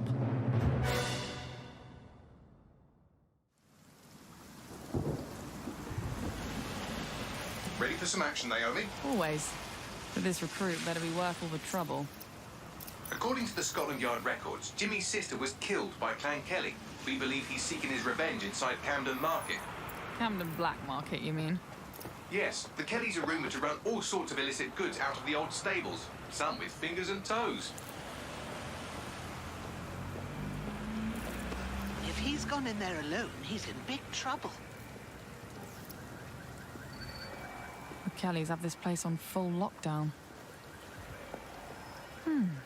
I have an idea. Today, everything's all fine and dandy. It's our we need to get the shit back into fucking streets. And be careful.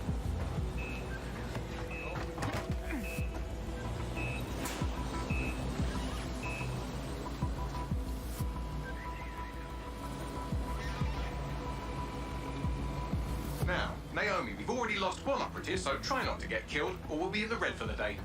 Copy that.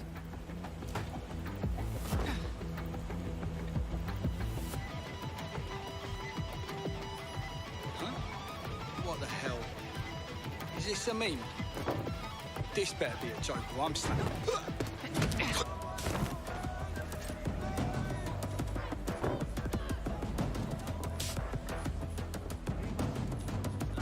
Ah, cannabis and fentanyl, together at last through the miracle of genetics. I could have used 10 more minutes.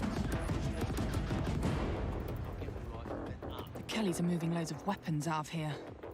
And not your typical back alley shanks. Stables. It's human trafficking. Found Jimmy. Cheeky shit. Fuck you. And here we thought he might be in some sort of trouble.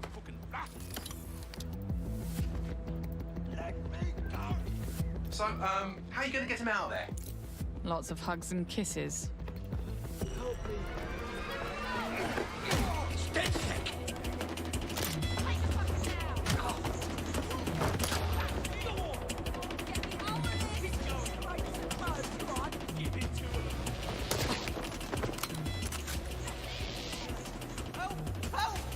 Don't fucking move! I'll kill him! We'll kill him! Help! Reinforcements are converging on your position. On your feet, mate. Whoa, wait a minute. Are you dead sick? Hope you're sharper than you look. Jesus Christ. Someone help me beat these dead sick pricks. Back up! I need back up! Whoa!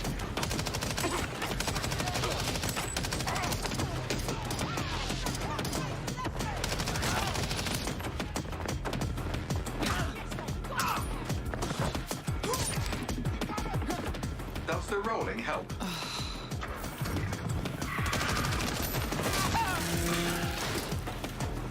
Watch it! Shit!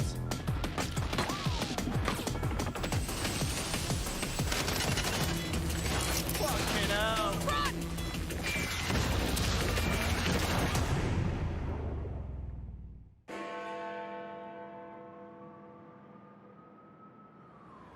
Well, we showed those fucks, didn't we? We almost died out there tonight. Look, thanks for helping me, but I can handle myself. Right. You think you're better off alone. You think everyone else has given up and there's no one to trust. That's what they want you to think, and that's how they'll take us, one at a time. It doesn't have to be that way. Together, we can change things. Wait. What happened to that bloke who helped me? He didn't make it.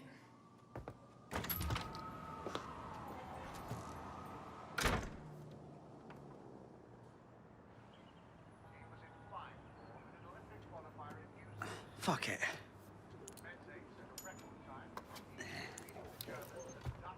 Welcome to DedSec, James. Yeah. Okay, so where do I go to meet the rest of the crew? You don't need to go anywhere. Look around you. Everyone has a reason to fight, and DedSec is open to anyone. Anyone? Welcome to the Resistance.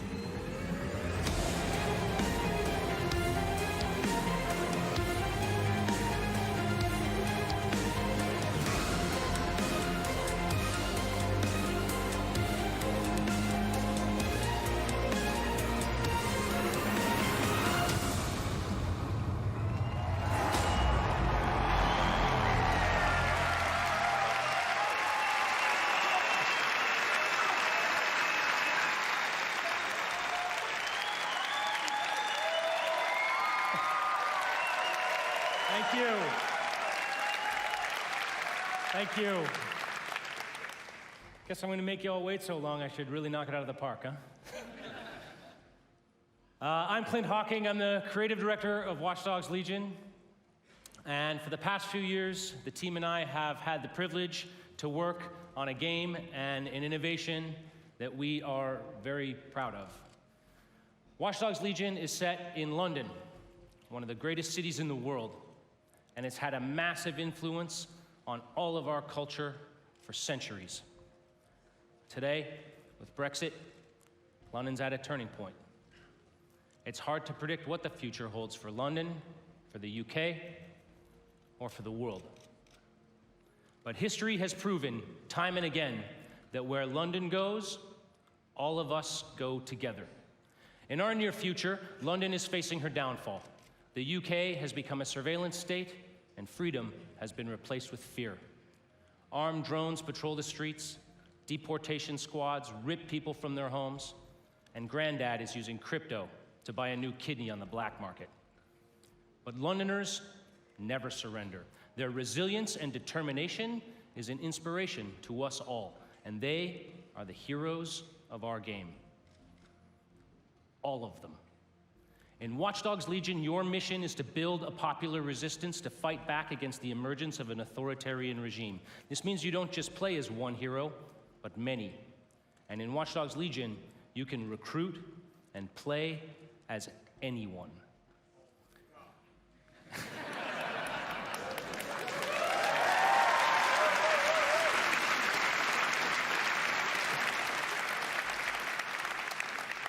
In our game, every Londoner is fully simulated with a persistent life and relationships, and anyone from the entire population can be recruited into your team. Find them, profile them, hack into their lives, play their origin mission, and win them over to your cause. The heroes you recruit are all unique characters with different backstories and personalities, fully voiced and animated, and they are the stars of your story. Every cinematic in the game will change depending on whether you're playing a former MI5 action hero, a 70-year-old granny you saw feeding pigeons in the park, or anyone in between. However you want to play, whoever you want to be, Watch Dogs Legion lets you be that. You want to make a team of classic British spies? No problem. You want to be a crew of street-savvy kids from the council block? Do it. You want to go hipster, body mod, Afro-punk, gangsta? Awesome. The women of Bletchley Park? These ladies fucking invented hacking!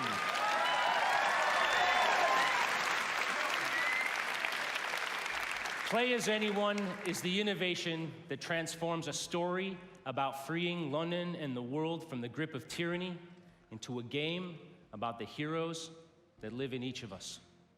Because being a hero isn't just a job for someone else anymore. It's a job for everyone.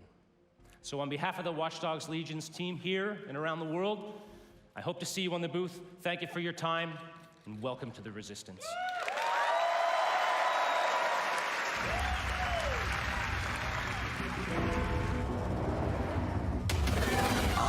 London. Had a good run there for a while. Now it's all riots, bombings, and people thrown in cages like animals.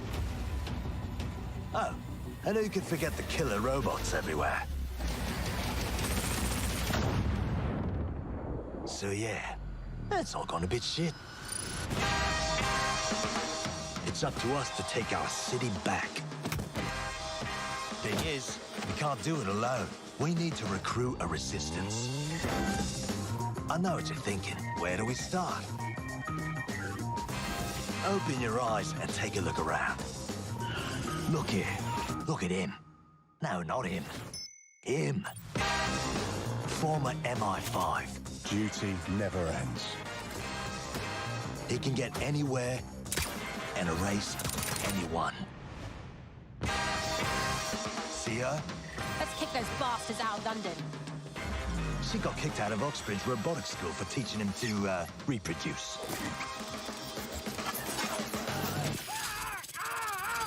And that fella over there? Proper bellend. Come on, come at me. He'll crack your skull just for looking at him funny.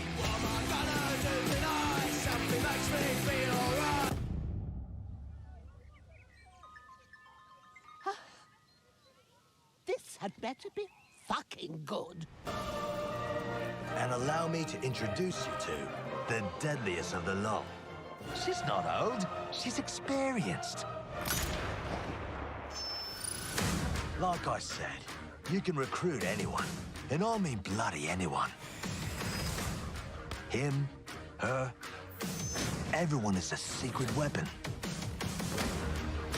Find them, recruit them, build the resistance.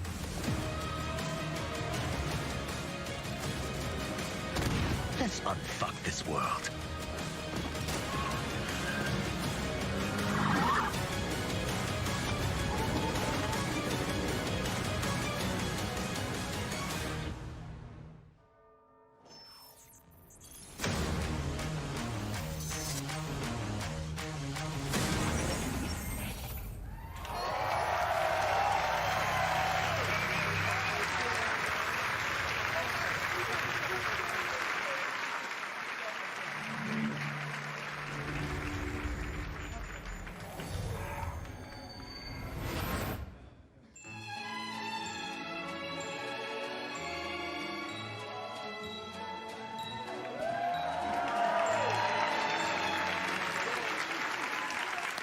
Hello, my name is Rob McElhenney, and for the past 14 years, I have been making a television show called It's Always Sunny in Philadelphia. Thank you. But I am here today because I love games, and I wanted to express that love in the only way that I know how, save for playing them, and that is to make a TV show about them. More importantly, the people who create those games and the people who play them. So last year, I called the funniest people that I knew, Charlie Day, Megan Gans, and David Hornsby, all executive producers on Sunny, and we started talking. We realized very early on that if we were going to do this, we wanted to do it right and to be as authentic as possible, because, as you all know, nobody smells bullshit like this particular community. So we did the right thing. We partnered with Ubisoft, and away we went. It has been an incredible experience working with one of the biggest and best game developers in the world to inspire us, because our show It takes place in the fictional studio that created the biggest MMORPG in the world, Mythic Quest. And we meet them on the cusp of releasing their biggest expansion yet, Mythic Quest: Raven's Banquet. The show follows the team of devs as they navigate the challenges of running their game while dealing with the difficulties of modern office life. These people are truly stuck together, yet they grind it out day after day for the love of the game. And at the head of that team is my character, creative director, Ian Grimm. Like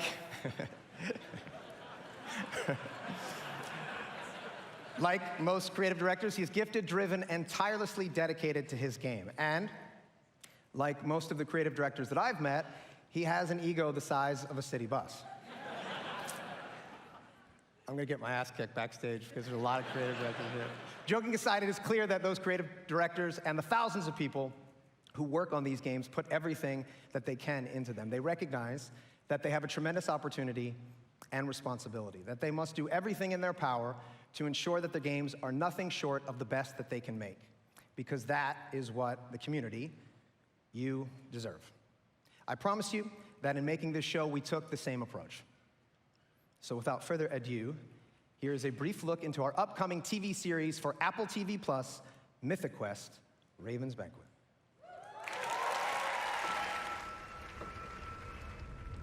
What is Mythic Quest?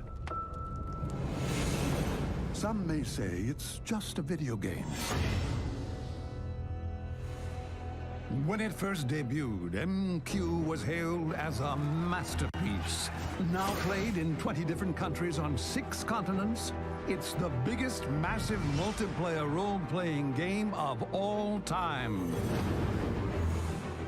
And today, they find themselves on the precipice of their first major expansion, Mythic Quest: Raven's Banquet.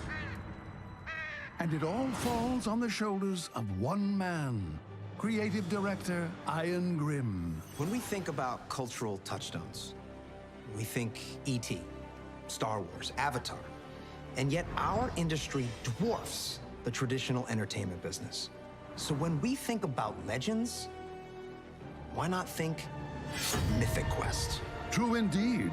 And when we think of visionary world-building artists, instead of just Spielberg, Lucas, and Cameron, why not think Grimm? I'm sorry, I gotta stop. What is this? It's a commercial for the game. It's a commercial for you. It's still going. Oh my God. This is insane. I think it's brilliant.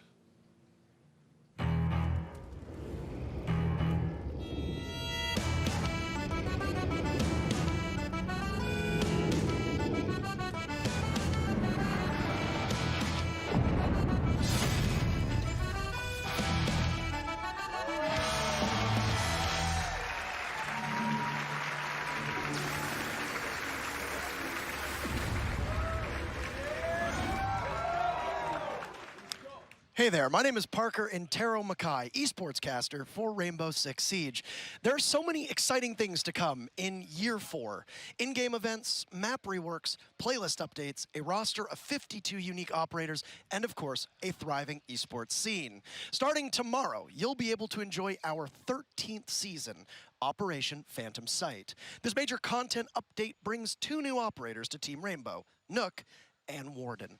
After this show, be sure to stick around for an intense celebrity match starring T-Pain, Lil Yachty, and some of your favorite Twitch streamers for the Twitch Rivals Celebrity Show Match. But right now, here's a glimpse of the new season in action.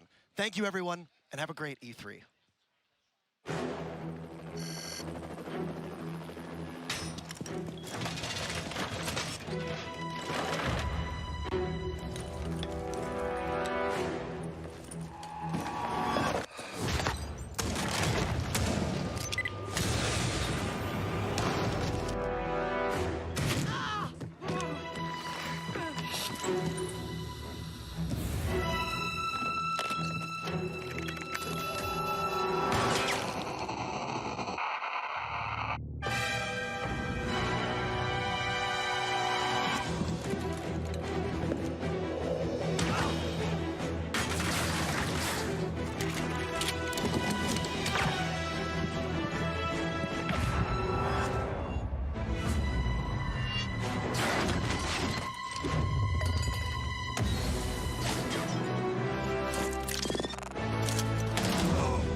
on, come on. Oh, no! Yeah. No! Again? Yeah, that's what you get when you take on the Brawlhalla Master.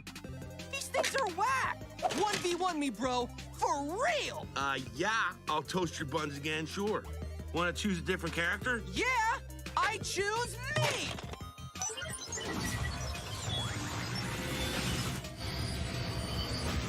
Whoa.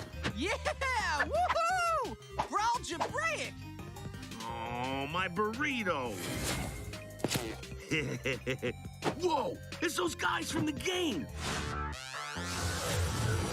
What time is it? Adventure time!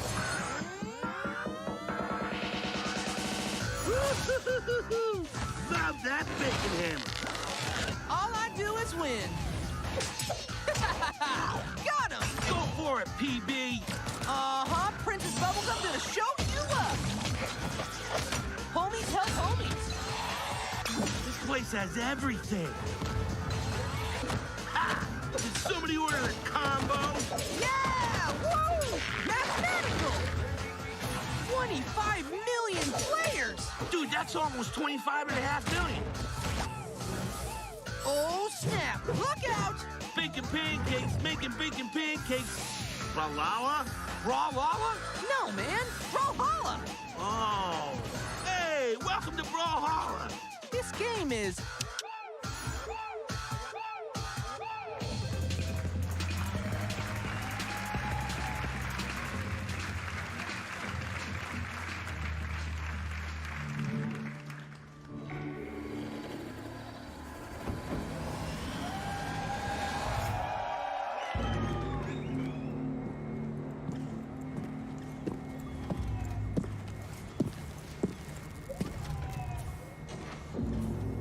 The only test of a man's worth is battle.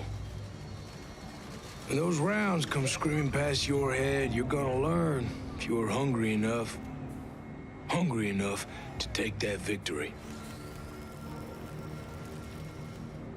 And we're going to battle with the soldiers that we used to be. Ghosts. And you better believe that they are hungry too. Once upon a time, some of these ghosts, they may have been your friends. And there is brotherhood. But then there is what the world needs. These ghosts, they are the past. They still serve the machine that we left behind. And right now, for the future, the world needs us. I'm honored. I'm honored to be here with you tonight. And as you head into battle, with that mean look in your eye, those bad intentions in your mind, remember this. You are the few with the courage to make history. You have the desire to take victory. You will be on a battlefield full of ghosts, but only you have that hunger. That hunger that makes you wolves.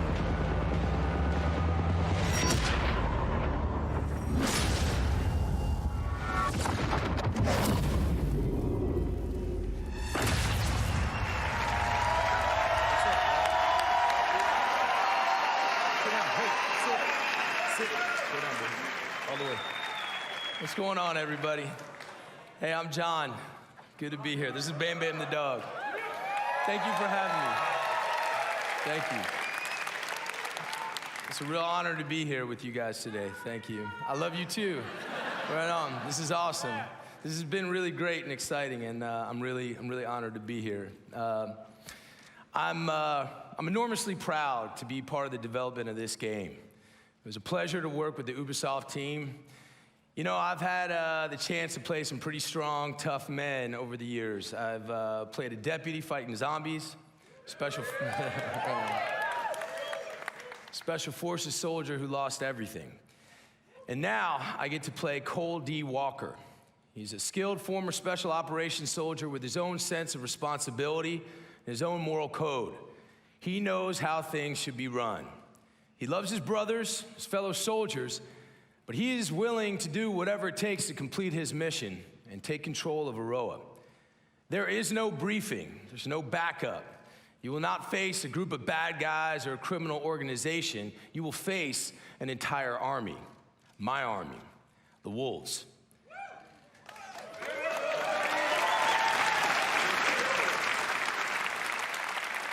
We've got the numbers, we've got the organization, and remember, we trained alongside you the weaponry of a fully operational special ops detachment. Trust me, there's an unparalleled arsenal of high-tech weapons in Aroa. So if you think you have what it takes, strap on your boots and you get ready to take on the Wolves and take on me. See you in Aroa, we'll be waiting.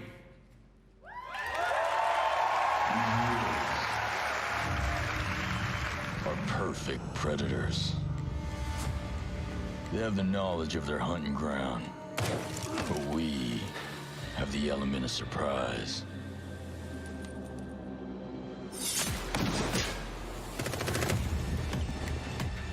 They have the technology,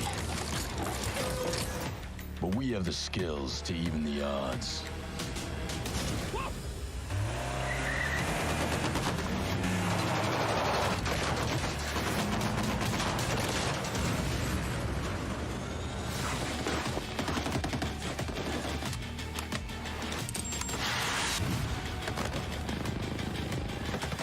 They have an army, but we fight with our brothers and sisters.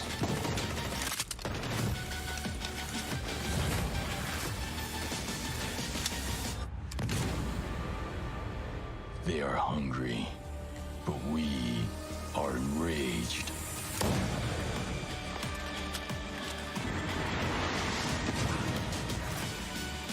We are ghosts. And ghosts never die.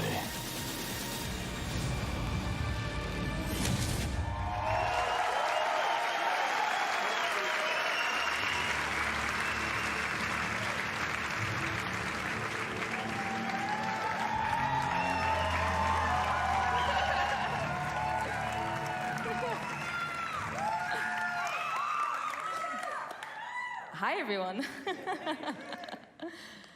Being a community developer on Ghost Recon Wildlands and Breakpoint has been an incredible journey for me so far. When we first announced the game, you were very excited.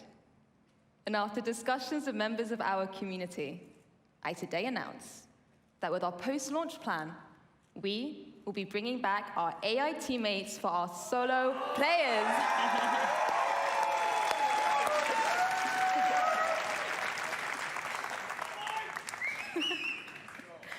With Ghost Recon Breakpoint, we want to go the extra mile with how we engage with you.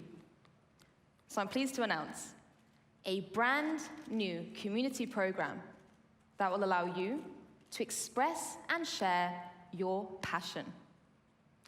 Welcome to Ghost Recon Delta Company.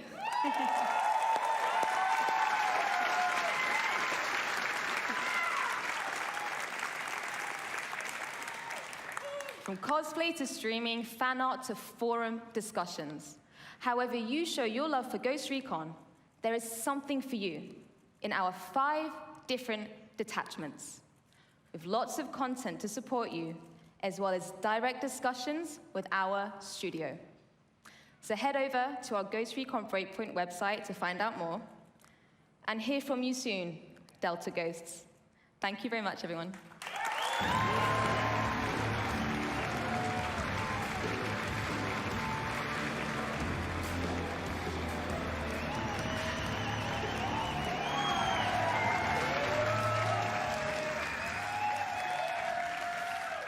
Thank you, Laura. Hello, everyone.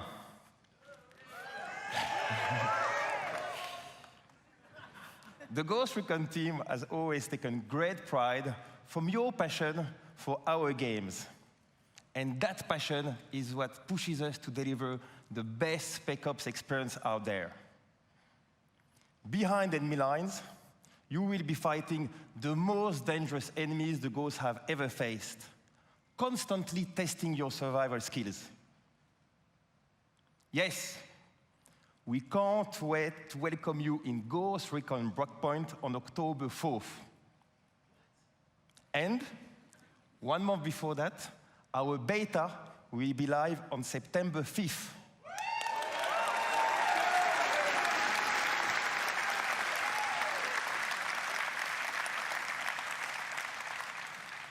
You can register on our website right now for a chance to participate. Ghost Recon Breakpoint will be live for years to come. We've got your back.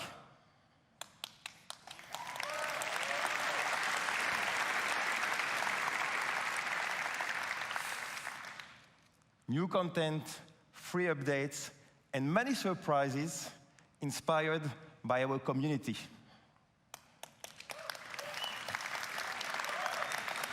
Yes, yes, like this one.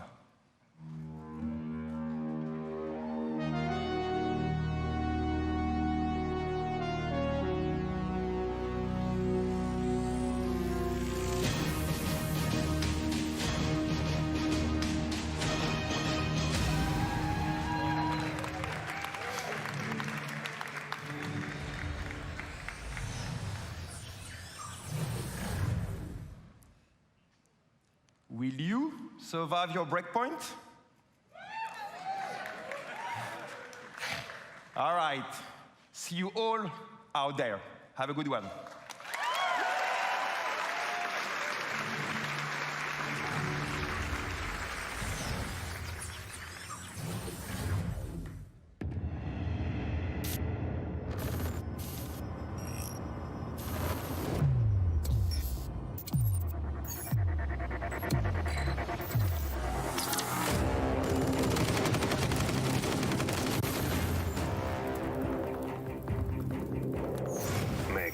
A dauntless and daring agent. She's all in, all out, always. Montaigne, counterterrorism and rescue veteran. His best offense is his defense. Nomad, covert special ops team leader. A ghost on the battlefield. Caveira, highly skilled defending operator, lightly armed, massively effective. Sam Fisher, elite covert operative. The lone wolf now hunts with a pack. When chaos strikes, rally the specialists. Lead the elite squad.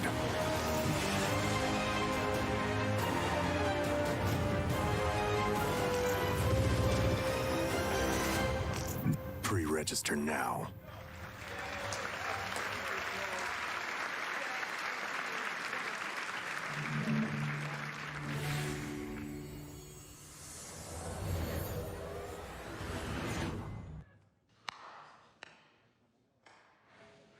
$10 10 years.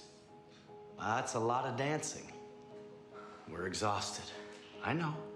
But think of everything we've done. It's not for us, or for you, or you. It's for them, the players! We danced, and Silvio and his girlfriend got married. We danced, and our friend Jaden Rodriguez danced for millions, bringing together generations. That's right. We danced, and they set world records. Do you remember Carrie? Yep. Of course we do, because we were with her. Right. Yes. Dance is why we exist. And I know we're gonna have much more of these moments because dance is a force. It's transcendent. It unites and it shows us who we are. That's why Just Dance is more than just dance. Let's get out there and get ready for what's next.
There's an old tale about this village. A samurai came to deliver justice. But darkness clouded her mind. She slaughtered every living soul.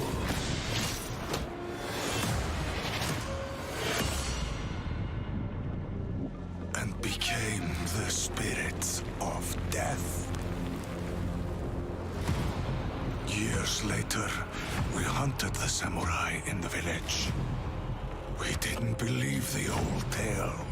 Not until a horror came.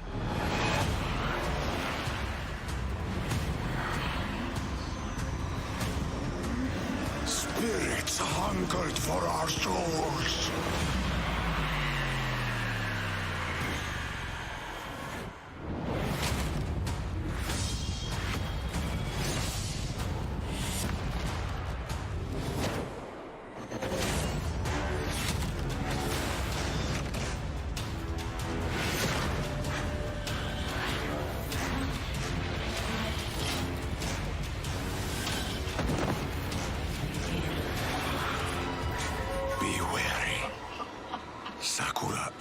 The spirit of death.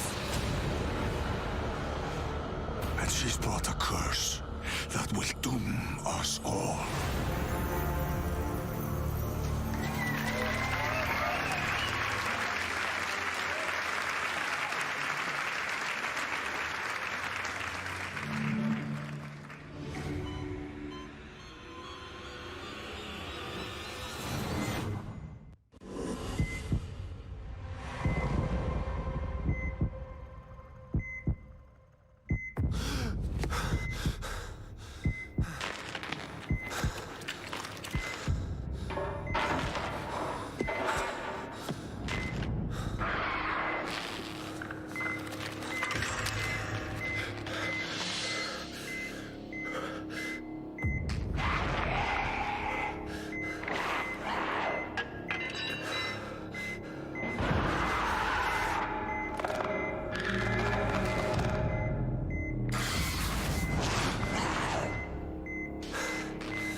Found him. Take him. I'll cover you. He's going into stasis. Contact! Head to the extraction point!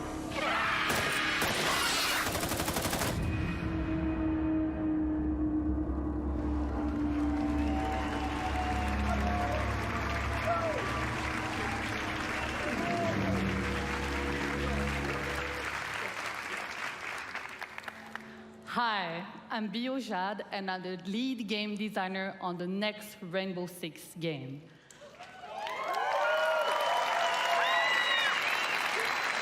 It's called Tom Clancy's Rainbow Six Quarantine. I'm part of a new team in Ubisoft Montreal that set out on an exciting new mission: create a radically redesigned co-op experience built on the foundations of one of the best shooters of this generation. What Siege is to the PvP shooter genre, we will be to PvE co-op.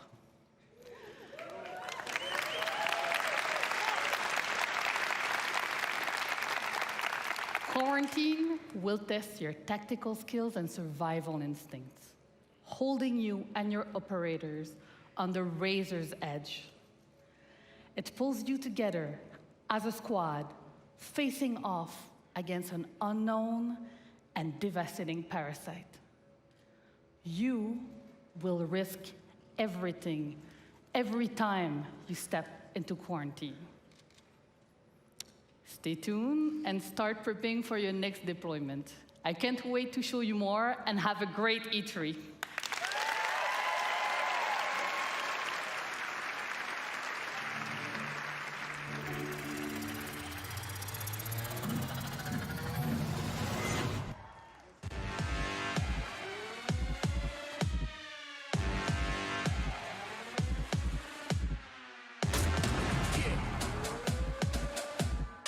Is that a f***ing hunter? Yeah! God, Mom! I'm playing video games!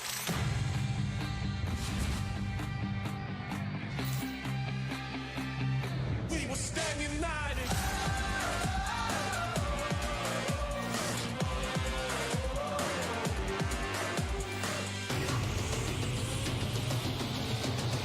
We will stand united. What's up, Ubisoft family? What's up? Yeah. All right. Woo. As creative director at Red Storm Entertainment, there's no greater reward for me or the team than to see our game come to life and to see our players, our star players, taking tremendous pride in being a part of the Division. Yeah. Now, if you haven't had the opportunity to play the Division 2 yet, we would be thrilled to have you join our very passionate community, because I'm happy to announce that this week only, between June 13th and June 16th, the Division 2 will be absolutely 100% free for everyone to play.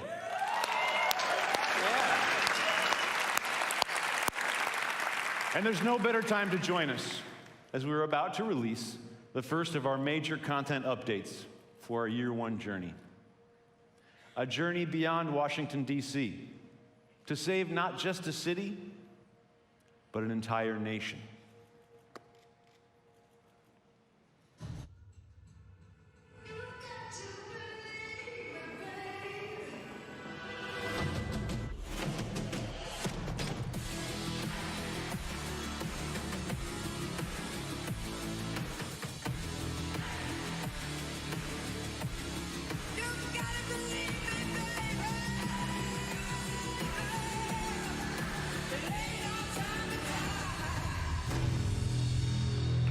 All right.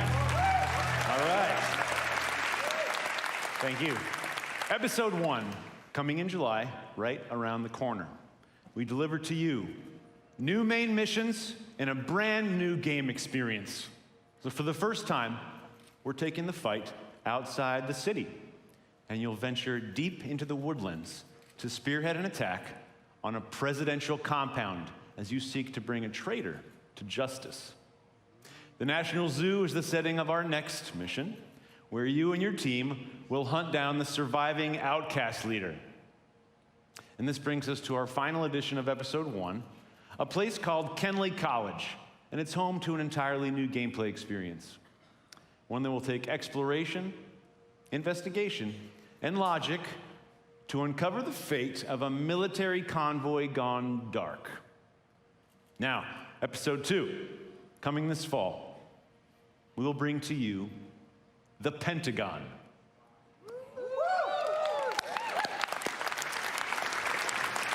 Once an impenetrable fortress, it has fallen to the Black Tusks, and its secrets are about to be thrown out into the open. You must do everything it takes to secure what lies behind the walls of this last castle. But this won't be the greatest danger you face in Episode 2.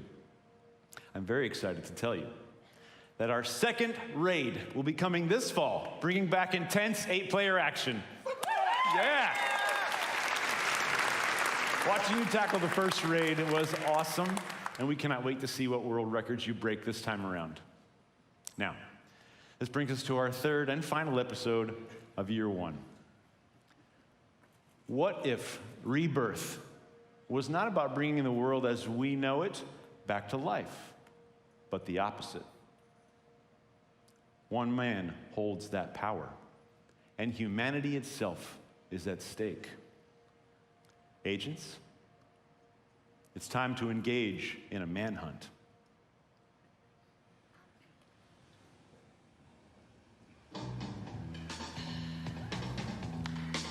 It's the time of the season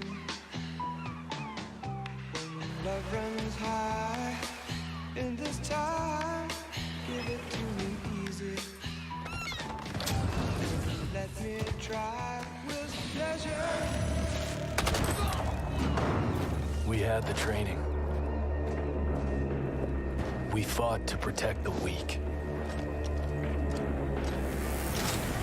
But training doesn't prepare you to hunt someone you used to call brother.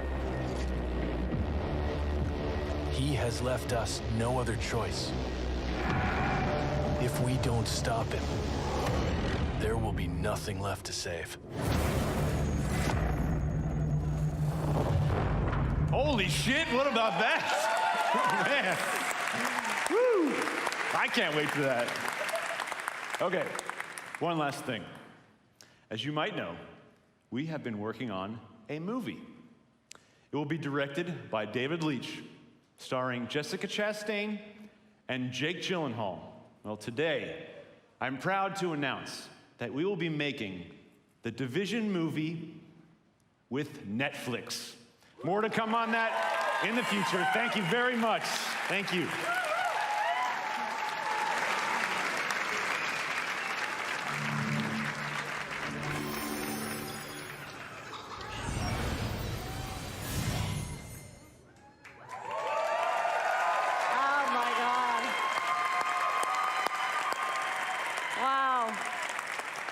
Hello, everyone. I'm Brenda Panagrossi. I'm Vice President of Platform and Product Management. Ubisoft has been creating worlds for over 30 years. We have the most diverse library of games, and we're about to make it even easier for you to play them. I'm here to announce Ubisoft's new subscription service on PC called Uplay Plus.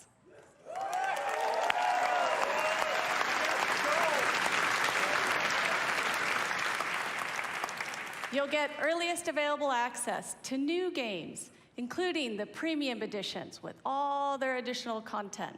And you can enjoy the depth of our PC catalog that includes over 100 games and growing.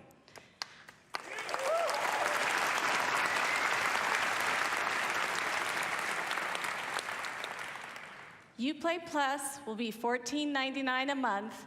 If you sign up today, we'll enable free access for you in September at launch.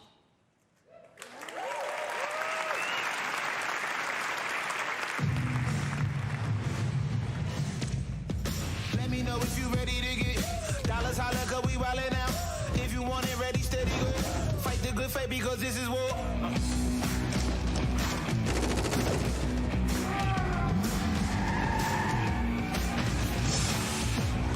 Greatness, man.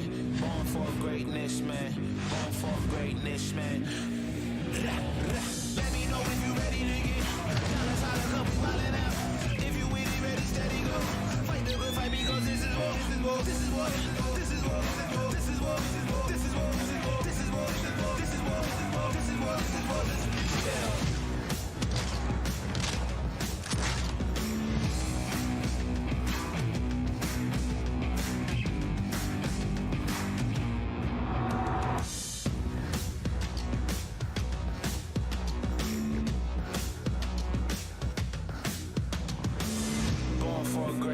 Man. Born for greatness, man. Born for greatness, man.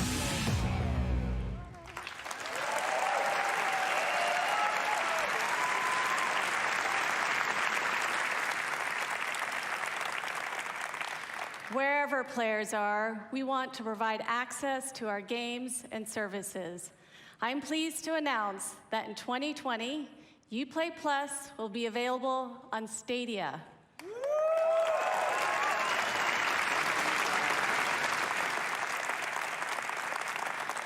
Stadia is the new generation gaming platform where you could play our Stadia games from any device. A special thank you to Phil Harrison and his team. This is the beginning of our partnership.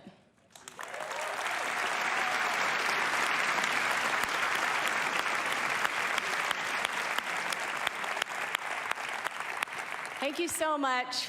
Have fun playing.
Future champions. My name is Stefan, and I'm a proud member of the Roller Champions team. All right, come on, bring it up. From the get-go, our ambitions with this game were very clear. We wanted to create something new. We wanted to capture the intangible excitement of players preparing for the big game, the hype of team play and competition, along with the craziness of high-speed racing. So we started working on Roller Champions, a skill-based team PvP sports game that is as fun to watch as it is to play. A game in which you, the player, can create your own story as you roll up to glory. But right now I know how it looks. We showed you a trailer, and I got on stage starting my little speech. That's all well and good, but when will you ever get to play this? How about today?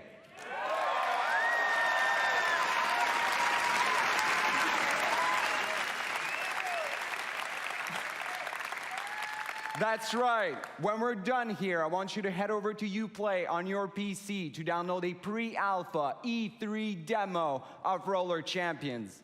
Play the heck out of it for the next few days. And when you're done, head to the forums to tell us what you thought. And you know what? We firmly believe that you will be screaming as loudly as our colleagues did when they first got to playtest it back in Montreal. But I can't just leave you with that. So here's a taste of what you should expect once you click that download button. Put your skates on, see you in the arena.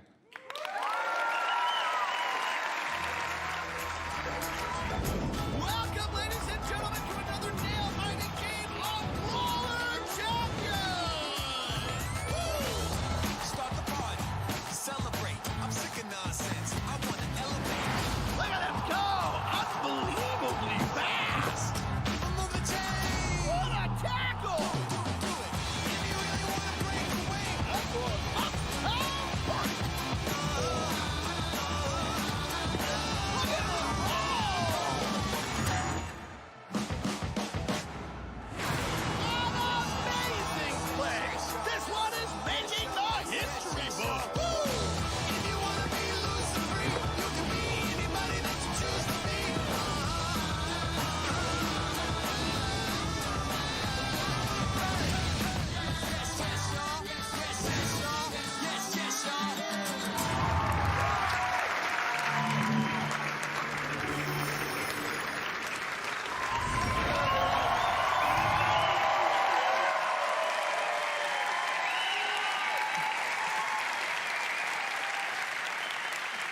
So first, I want to say thank you to... Thank you. So first, I want to say thank you to all the Ubisoft teams around the world for your talent and energy. You know, congratulations for another great show. Thank you. So I believe video games have a positive impact on all of us and the world around us. At Ubisoft, our intention is to create games that will make you stronger and happier in your life. When you play Ubisoft games, we hope you will spend quality time with family and friends and meet new inspiring people. Learn more about yourself by doing, and gain new perspective on the world and help shape it. So to everyone who plays our games, thank you for your love.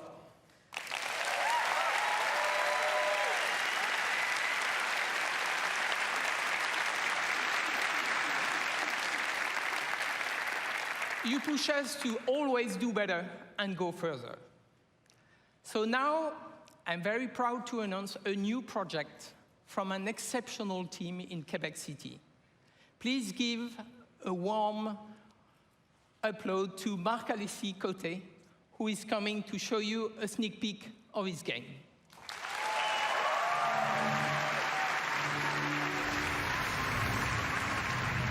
Thank you so much, Yves. Thank you. Hello, everybody. Over the last 10 years, I've had the chance to be part of an incredible team that has always pushed the limits of Assassin's Creed and shown us different periods of our past.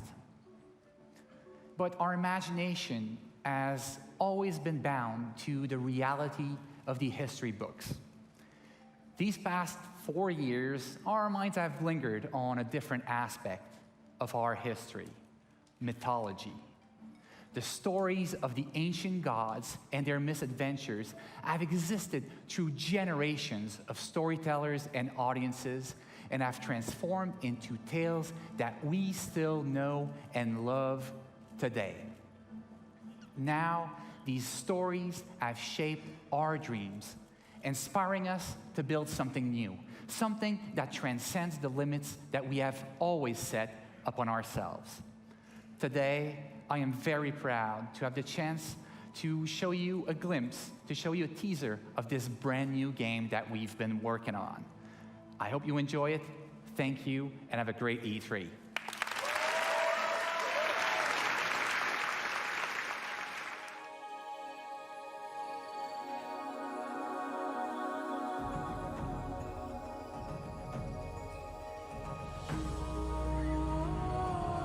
When heroes need help,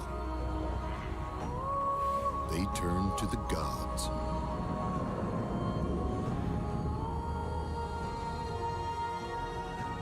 When gods need help, they turn to you.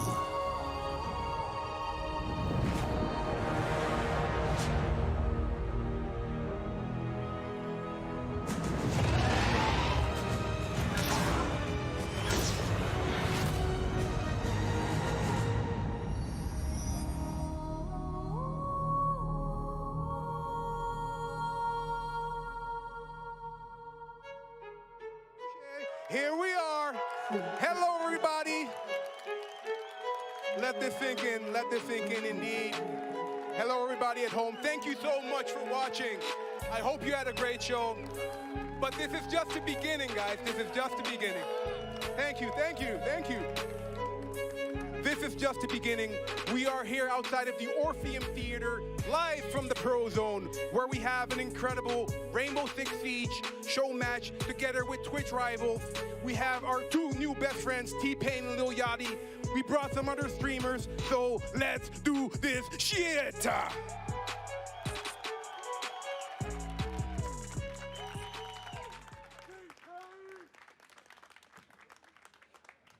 Okie dokie. And we're live again, indeed. So once again, a quick reminder, Operation Phantom Sight will be available starting tomorrow. Any Rainbow Six fans here? Ooh, I like that, I like that. Now, we are super proud, super happy to present to you the Twitch Rivals Rainbow Six Siege Celebrity Showdown for the first time. This is one of many Rivals events to follow this year. At least we hope so. If this goes well, I guess it's up to you guys at home and to you guys here. Also, we have, as mentioned, 8 incredible streamers. We have 8 of the best streamers from all over the world. Probably the best in the world. Why not? Let's go for that. And 2 amazing team captains. And a quick thank you to our sponsors, to our partners at AOC and Trust for hooking us up with some of the gear you see out here. Thank you guys, you're amazing. Now, the moment you have all been waiting for, the unexpected teams. Team number 1, Team Pain. Make some noise, everybody! We got T-Pain, we got Ammunition, we got B-Nans, we got Lil Lexi, and we got the Russian Badger. What's good, homie?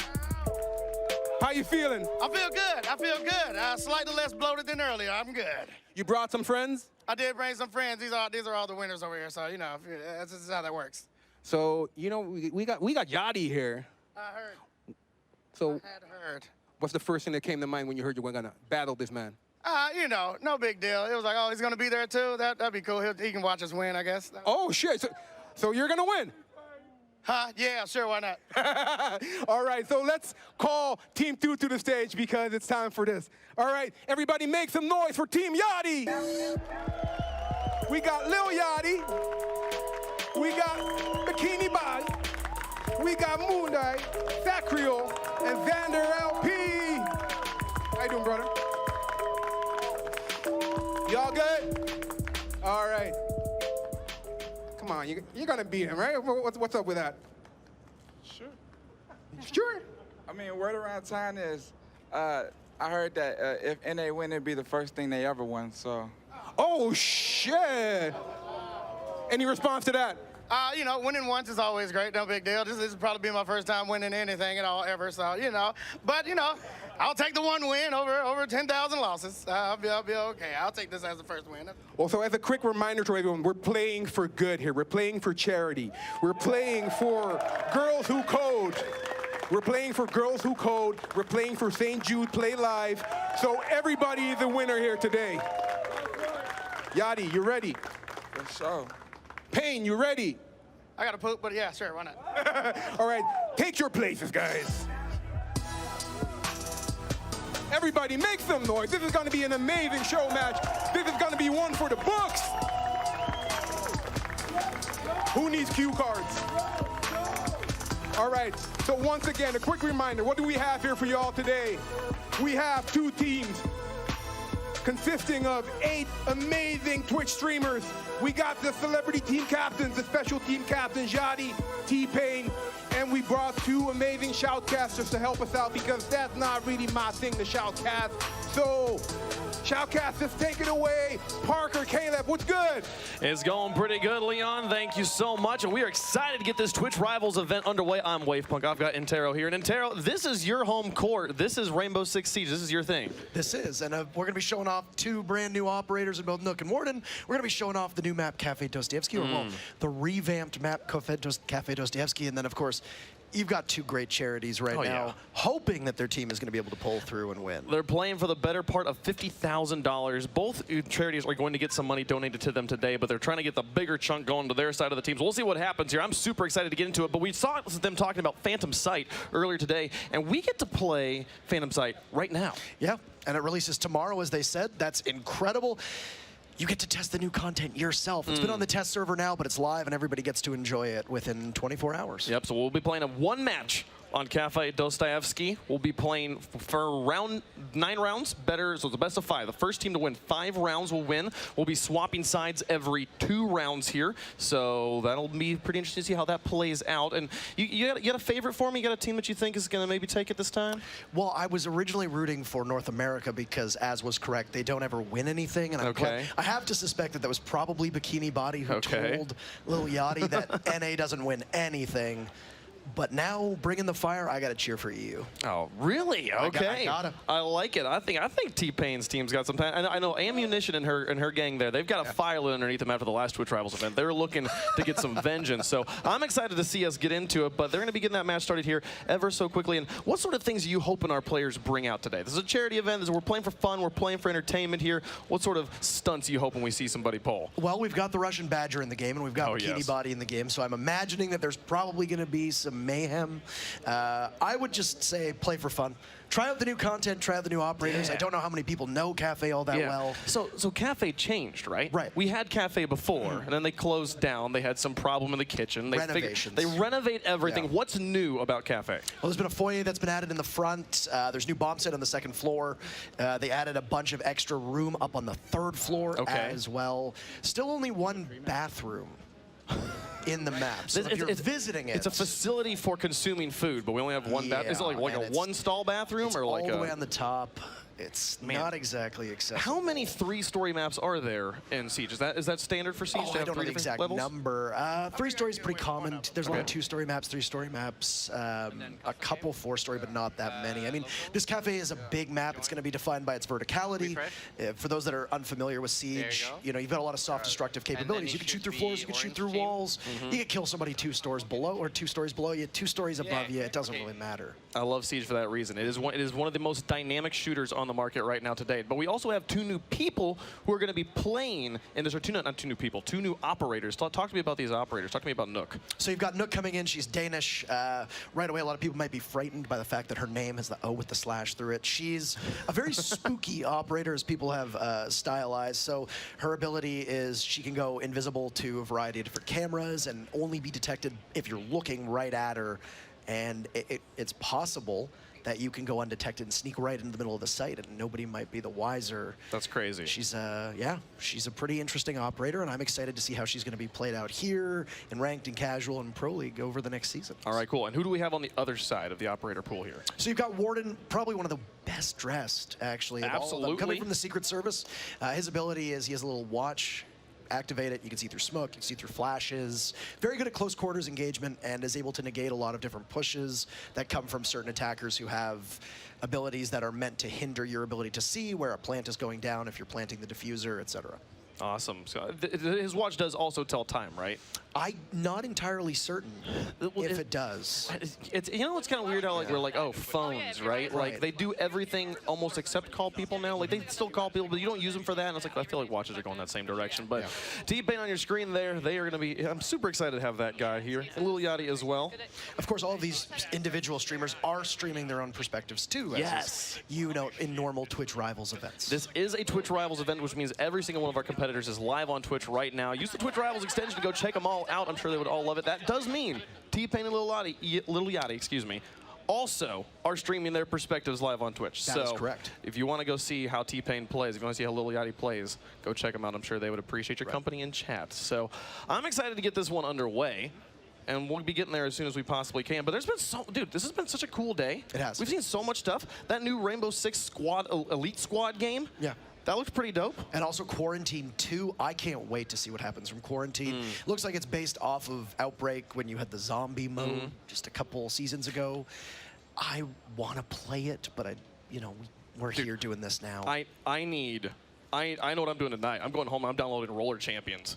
And I'm grinding that as much as I possibly can. That game looks insane. I can't wait to get into it. But here's all the competitors on your screen. Again, every one of them live on Twitch right now. I'm sure you can go root for them and see their perspectives. This is one of the coolest things about Twitch Rivals. I think that makes Twitch Rivals different from other sorts of video game competitions is that everyone's lives, which means every single perspective is viewable. If you're like, man, I really want to see the Rook player. I really want to see how do you play Monty in an actual competitive environment.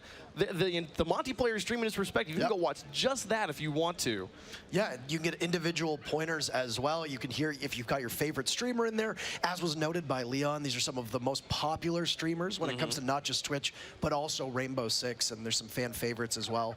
And yeah, it's quite a swath of personalities. You've got a lot of humor mixed in there. You've got a lot of people who are also going to be trying, I think, pretty hard to try and bring some justice to their region and win some money for charity. Definitely want to make that happen. And we are waiting on one player to get into the lobby. We're not stalling for no reason. We do want to get into the gameplay as much as you guys do, I promise. So we'll get there as soon as we possibly can. Talk to me about what the strategy is going to be on the macro level for these teams, because they're playing a map that they're not familiar with. No, like we've got some very experienced shooter players here, but none of them have played on this new Cafe Dostoevsky. What's going to be the strategy? There's still some similarities to the way it was in the past. I'm really interested to see when they move into the game. You've got 2 rounds on attack, 2 rounds on defense, and then you swap, right? So because of this, there's going to be a little bit of consistency where you know, okay, next round we're going to be defending again, next round we're going to be attacking again, which we've actually seen with the new Ranked Reborn playlist that's in the actual game itself, is that we're moving more towards like the professional settings. Okay. So that consistency in the way that they're going to play, it's going to bring, I think, a little bit of excitement when they switch sides because of the fact that they're going to need to acclimate right away. I think we're ready to go. You see the good luck, have fun's down in chat, and I'm excited to get this match started. So then we'll get it booted up here, and we will go.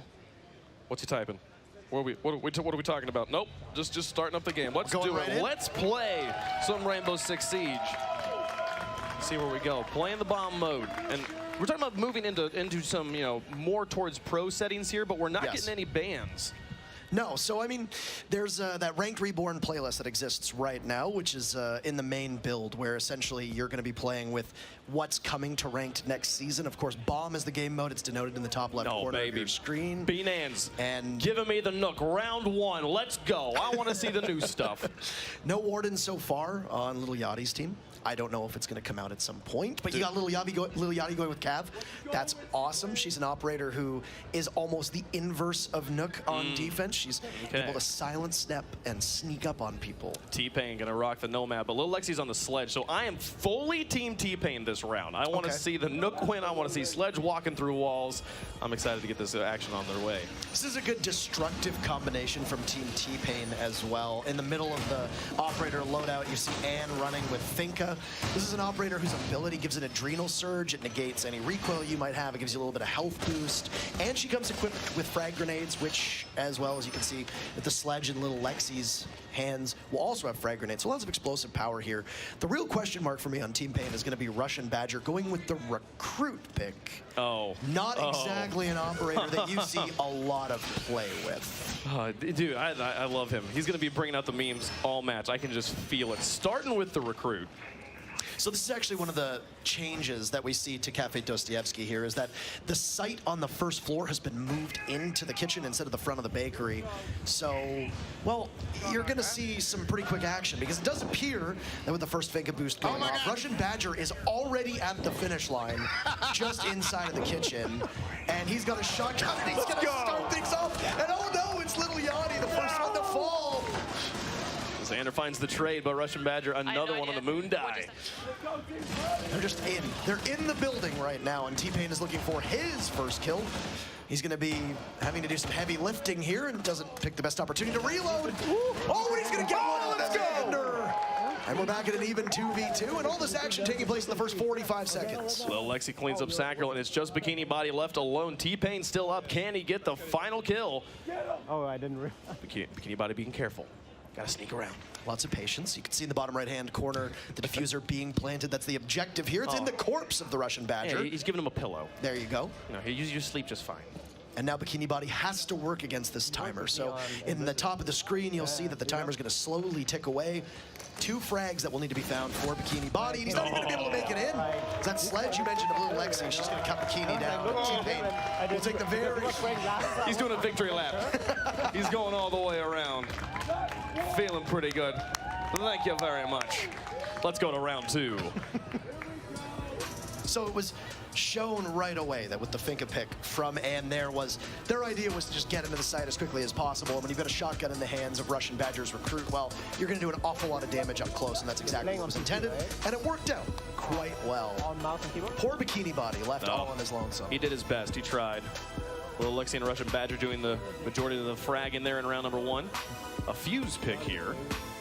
in round number 2. We're actually going to see the second bomb site, the new bomb site that's being added, which is the reading room and fireplace hall. This is going to be on the second floor. Originally, Cafe Dostoevsky, in its previous iteration, only had 3 sites. Now it's got 4 bomb sites. And this one has some similarities with the dining hall, but the reading room is going to be a new place for teams to be able to plant that diffuser or defend against the attackers coming in. Nobody want the free t-shirts? Nope. Dude, free t-shirts. You gotta take the free t-shirts. Everybody people. gets a souvenir. Twitch Rivals branded this time. That's of course. right. Get your E3 2019 t-shirts. They all came back. For those that are unaware, that's Rook, as you mentioned before we actually started the matchup. He provides some bulletproof armor, just to be able to give people a little bit extra a peace of mind, I suppose, when they get shot at. As they're finishing setting up here, just a reminder to everybody, we're playing for charity today. St. Jude's Children's Research Hospital and Girls Who Code. Each be receiving some portion of $50,000 determined by the results of this match in a single game, a best of 9. First of 5 rounds will take home the victory. But there's no losers here. No losers. No losers at all. Except for the old cafe. No, poor old cafe. Poor old cafe. No, not poor old Moment cafe. of silence for Yes. old cafe. So a little bit of a slower You didn't attack give me here. the moment of silence. Fine. Whatever. Let's go. There's a match to play. Sacral and Amazi here. Got a new operator as well, but not the newest anymore. I don't know if this is a spawn peak. No, it actually just looks like once again, Team Pain trying to send us home early. Oh, Russian fuse. Badger with the shield out, not going to be using any of his possible explosive charges from that cluster charge. He'll just keep moving on in. Bikini Body finding his second kill. Nobody is able to get away from this MP5 as he guards down the stairs over by Reading Room. Body, the only one to find any frags. Oh no! Little Yachty in the corner. Little Lexi says goodbye. Fuck this shit, man. These folks trying me, man. These folks trying to hold me. T-Pain falls now, too. That was a quick start for T-Pain on round number 1. Not going so well here, but... She's got 2. No! Cleaned up by Xander. It's our boy, the Russian Badger, last alive. And he is a Russian operator in Mother Russia. He's already gotten 1 kill with the cluster charge. There's still 2 more to go. That shield. It's going to stop most of the damage in the PMM pistol that he has in his hands. It packs a real punch as well. Yeah, but they know where he is. So he goes for a long flank. Now he is a 3 armor, so he makes an awful lot of noise. He also moves at the slowest speed, but he still has 2 of his abilities left. So his gadget essentially is a grenade launcher that fires these pucks of grenades out and can deal quite a bit of damage. He's going to be confronting Bikini Body in just a moment. No, Bikini Body on the back, and they'll finish him off. Bikini Body having a great round there. But Lil Lexi winning the battle of the Lils here in round 2. We'll see if Yachty can find revenge. So Bikini Body's strategy was to just hide in the most obvious place possible, just around the banisters, and then wait very patiently. Ahead in round 3, we do switch up sides, tied up at a round apiece right now. So that's correct. This is what we mentioned about that side switch. So it's going to be Team T-Pain who, after 2 attacks, split their first go at it. They're now going to be on defense. And it looks like they'll go to Cocktail Lounge upstairs. This is a site that got completely overhauled. It used to be a nice big open strip, and Russian Badger's my favorite person in the world right now. We got Tachanka coming on out, locked in and ready to go. Who's T-Pain playing? Affectionately referred to as the Lord. The Lord. And if you're running the Tachanka, you got to run the shotgun, preferably suppressed. And we'll see if that's exactly what his loadout is going to be. It does appear to be what is called the sausage. He's going to get his free t-shirt off the bat. He's ready to go. Tachanka. Now, for people who don't watch Rainbow Six, he tends to be the most well-known of all the operators. Probably a bit of a meme in the community. He has a turret that you anchor down and then just sit and wait. Very stationary, and while most people know where you're going to be, you can return fire, but it does have a pane of glass that prevents you from taking any damage to the head. And this looks like it's going to be a good old-fashioned spawn peek for the Russian Badger, getting as much content as possible. Now, if you are someone who just tuned in and you play a lot of Rainbow Six Siege, and you're like, what are they doing? How are they on Cafe here, and why does it look different? We're playing on the Phantom Side patch that comes out tomorrow. Be sure to be playing the game. It's at a great degree of difficulty putting down this turret, and I think the spawn peek with the pistol is not exactly the wisest of ideas. But he's gonna find one goodness. onto Bikini Let's go. Body. Absolute embarrassment. That's gotta hurt. That helmet, man. He's back at it, and he's just gonna maneuver around. See, because of the way that Cafe plays, verticality tends to be the name of the game when it comes to Rainbow Six, right? You've got all the different floors you can attack through walls and such. So if you know that they're going to come from that first floor, well, you can be ready. And it's Sacriel, actually, who's ready, who finds Russian Badger down inside of the cafe entrance. And that's it. We're back at an even contest. He's had enough of the memes. He takes a lot of damage in the process, though.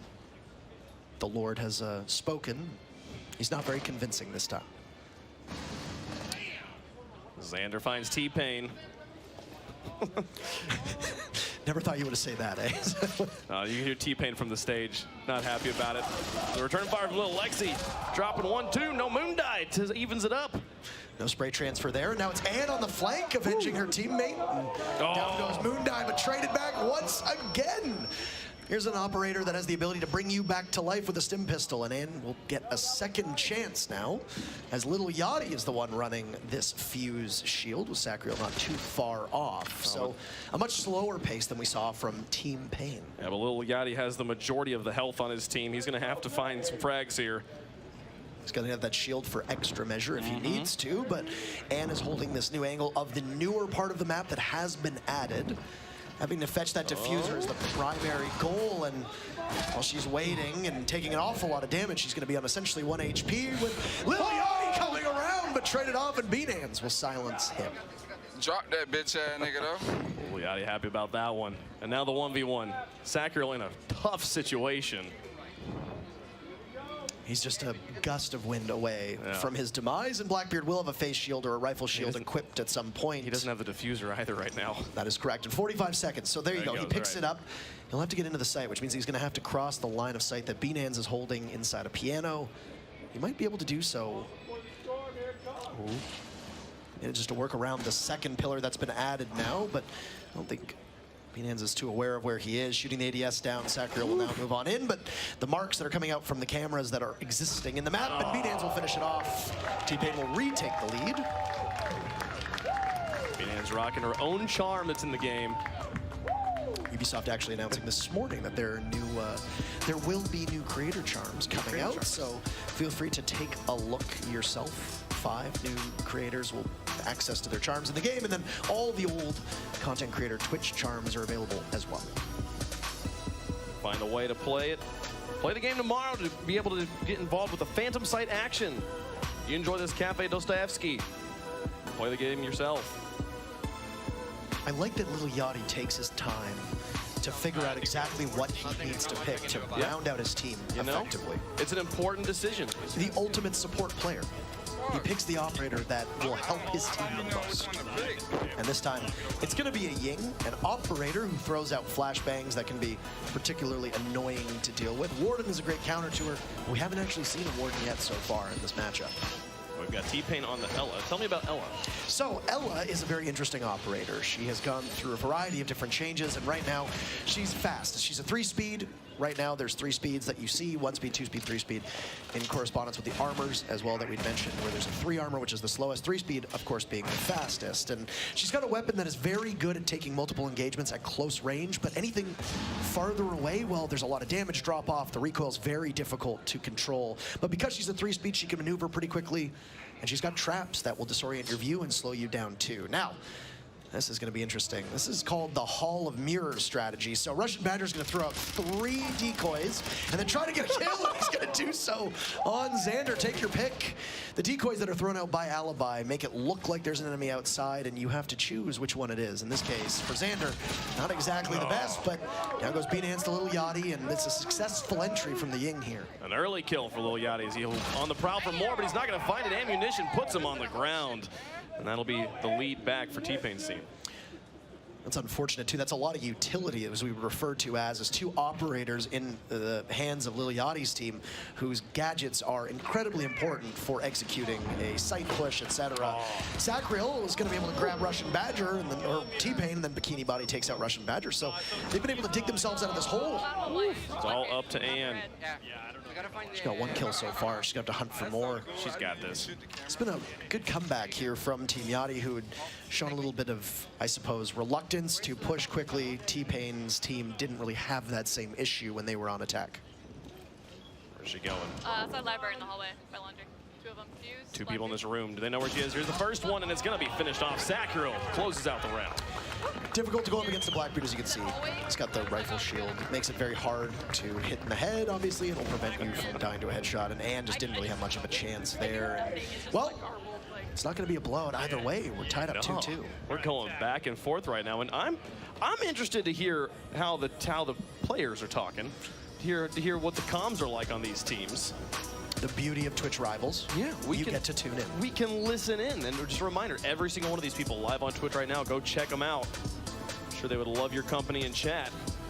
This is an even nail-biter of a game. Russian Badger on your screen, the meme lord so far, bringing up the Capital. Not exactly a meme operator at the moment, though. Another Nook pick, but we don't have any, haven't seen any of the other one yet. So I like that we're seeing a lot of this site, by the way. It's good to show off the new addition to Cafe. And for people that have played this map, having a fourth viable bomb site is incredibly important for its balancing perspective. This is a trap operator. Basically, you lay down these little studs on the doorways or windows, and if you walk through them as an attacker, well, you take an awful lot of damage. They get all set up. Once again, on a support operator for Little Yachty. Man, he is such a team player. We've seen a few shield operators, but so far no Monty. Very noteworthy operator for Bikini Body on Clash. Popularized a strategy where you put the shield on your back and then quickly pivot around. So the shield absorbs all the bullets, and then, well, you're able to do some damage with the gun in your hands. Staring at each other. Oh man. Well, I'm ready to hear. I want to hear what the players are doing. Let's listen in T-Pain. Oh, they put a capping trap on there. That's not good. All right, mission abort. I'm screwed. Mission abort. Do you want to drone? That's Capcan. Okay. Oh boy. They were holding library last time. I'm there. Oh, that's a real pro mammoth team. Oh, I downed her. Good one. Good one, T-Pain. That's all you. Can't see anything with this. Oh man, T-Pain finds the frag. The clash down. Shield's no good. No, a little bit of cheekiness from Bikini Body didn't really work out all so well. T-Pain taking so much damage in the process, though, so. And on one of her favorite operators here on Jackal, not enough time to put an optic on it, but there's Moondie falling on red stairs, and now Anne will just continue to charge on up. Not too far off as Beanans, and they've taken an awful lot of damage. Nobody on T-Pain's team right now, other than little Lexi, are at full HP, so a couple bullets here could stop all of them in their tracks. Xander looking for shots, and he'll find them. Ammunition sent down. But I think there's one more on red stairs. T-Pain. Rough on health right now. Yachty, it's friendly. Oh, no! No! Yachty with the team kill. Oh, shit! They're all helping the enemies, and a sleeper agent apparently in Little Yachty is now, once again, the battle of the littles here with little Lexi just waiting patiently. You can shoot through those walls, so if Little Yachty isn't aware, don't know what he was trying to do, but gunned down by Russian Badger. They're gonna come in A. Russian Badger finishes him off. Make this game On A. friendly shooter fire. Why the fuck would they do that? Yeah, right there. That don't make no sense. Yeah, they're in there. Now in the 1v3. Do you have an impact? Impact them all. This is going to be difficult for him to do, but look at, once again, the Team Pain's team are so low on HP. Looks like he'll be able to cut down Russian Badger, gets him down. So low! But not out, and he's going to crawl around on the ground, but T-Pain! What antithetical performances here in this round, but Lil Yachty's going to bounce back. Look at that! Let's go! The dab for the win. All right. T-Pain feeling good right now. Yeah. Just be more careful. So don't actually shoot. So they've been going back and forth, as they also have on side swaps, and so as you've noted, now that we're in round 6, Orange Team, Team Lil Yachty back on defense. So some speculated maybe this could be a blowout from either team. Not the case at all. And everybody's pulling their weight. I mean, you don't get to see the scoreboard, but we can. And basically everybody is within the same range of each other. We only play 9 rounds. That's correct. We're in round 6. We got 3 rounds left after that. Like, it's crazy how this is coming down to the wire. Yep. You've been seeing a lot of Nook recently, but you haven't seen any Warden yet, so... I want to see that Warden man. I want to see the best-dressed man in all of Rainbow Six make an appearance. So, Here's another trap operator for you. This is Frost being played in the hands of Little Yachty. Now, he's got 3 welcome mats, and essentially what they are is gigantic bear traps. And if you step in them as an attacker, well, you are in significant trouble. You are downed, and you'll rely on a teammate to be able to get you back up. It's great for stopping the rushes that we've been seeing from Team T-Pain. Got a little Lexi on the sledge. Yes, I do it. Russian Badger, I believe, on the Nook. We can't hear you through this. I think they are really fast. Yeah, they play super Yeah, aggressive. he's still just putting up the defense, you know. It's another tool that the defenders have at their disposal. Essentially, you can barricade doors and windows up and slow everybody down. And sometimes at higher levels, it might actually work against you because it does box yourself in. So we'll see. But Russian Badger, once again, this man is breaking every land speed record to be able to get inside the building as fast as he can. And he's just going to get gunned down. Oh, Bikini Body almost gets all of them. He's fine. Oh, no, now he's dead. There's Sander. Not enough coverage for Russian Badger, who you got to give the man some credit. He got in quickly, but he'll get eliminated pretty quickly, too. T-Pain on the glass. Recently nerfed a little bit, but still the sniper. Absolutely. Used to be able to see through smoke in every single way. Now he can see through smoke if he stays immobile. So. But Lil Yachty here playing inside of this train car with the shotgun in hand. If he's got his traps down too, then this man's gonna be able to have so much coverage.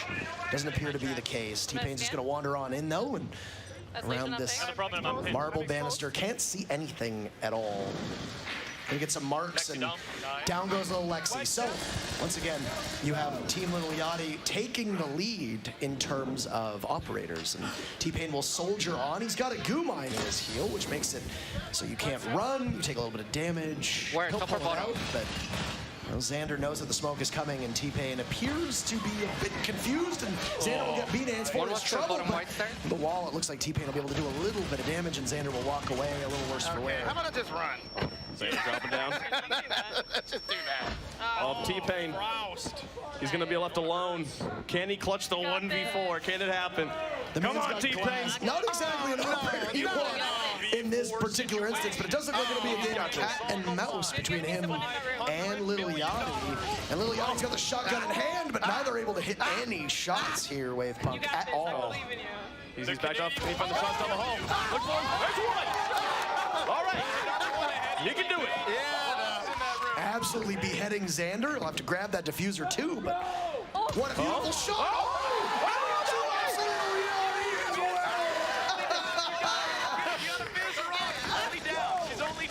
Can he make it? Can he make it? Kill her, finish her off. He's got to finish her off. I'm looking at you. Oh, no, they're coming up the stairs. No, up the stairs behind him. But he got the kill. He finished off Little Yachty. Bikini Body will win the round. I got nervous. Great. You did fantastic. I got nervous. These teams are not able to shake one another. Stim pistol in hand could have possibly given some life to T-Pain and then knifed him anyway. It's a one-hit kill. And we're back tied up again. I feel like we've been saying this every It's been every the max lead either team has had has been 1 round. No team has led by 2 rounds yet. As we're getting closer and closer to that final round 9 for all the marbles. Now what needs to happen is North America needs to be on the precipice of winning and then choke, and EU needs to win, as is tradition here. So we'll see if the prophecy will fulfill itself, and that'll give Team Yachty the opportunity to walk away with the win. As we noted a couple times, there's no losers here. Exactly. This is for charity, so everybody walks away a winner. But there's bragging rights, and when we live in the era of social media, bragging rights are really... It's Twitch rivals. Right. It's about the rivalry, That's man, true. You know? Everyone live on Twitch right now and playing for a good cause, looking to raise money for St. Jude's Children's Hospital and Girls Who Code. That is absolutely correct. So 2 very good charities as well that are, I'm sure, have a vested interest in their team prevailing here. So. Where the hatch? This is if you were to play this game seriously and you look at the lineup of Team Yachty, this is a very interesting lineup. You got a shield operator, you got 2 shields, so with Sacriel running the Blackbeard, and then once again, we mentioned this Finka in the very first round. It gives you the boost. T-Pain having some difficulties where to put down this Black Mirror, but that's okay. He's upstairs all on his lonesome.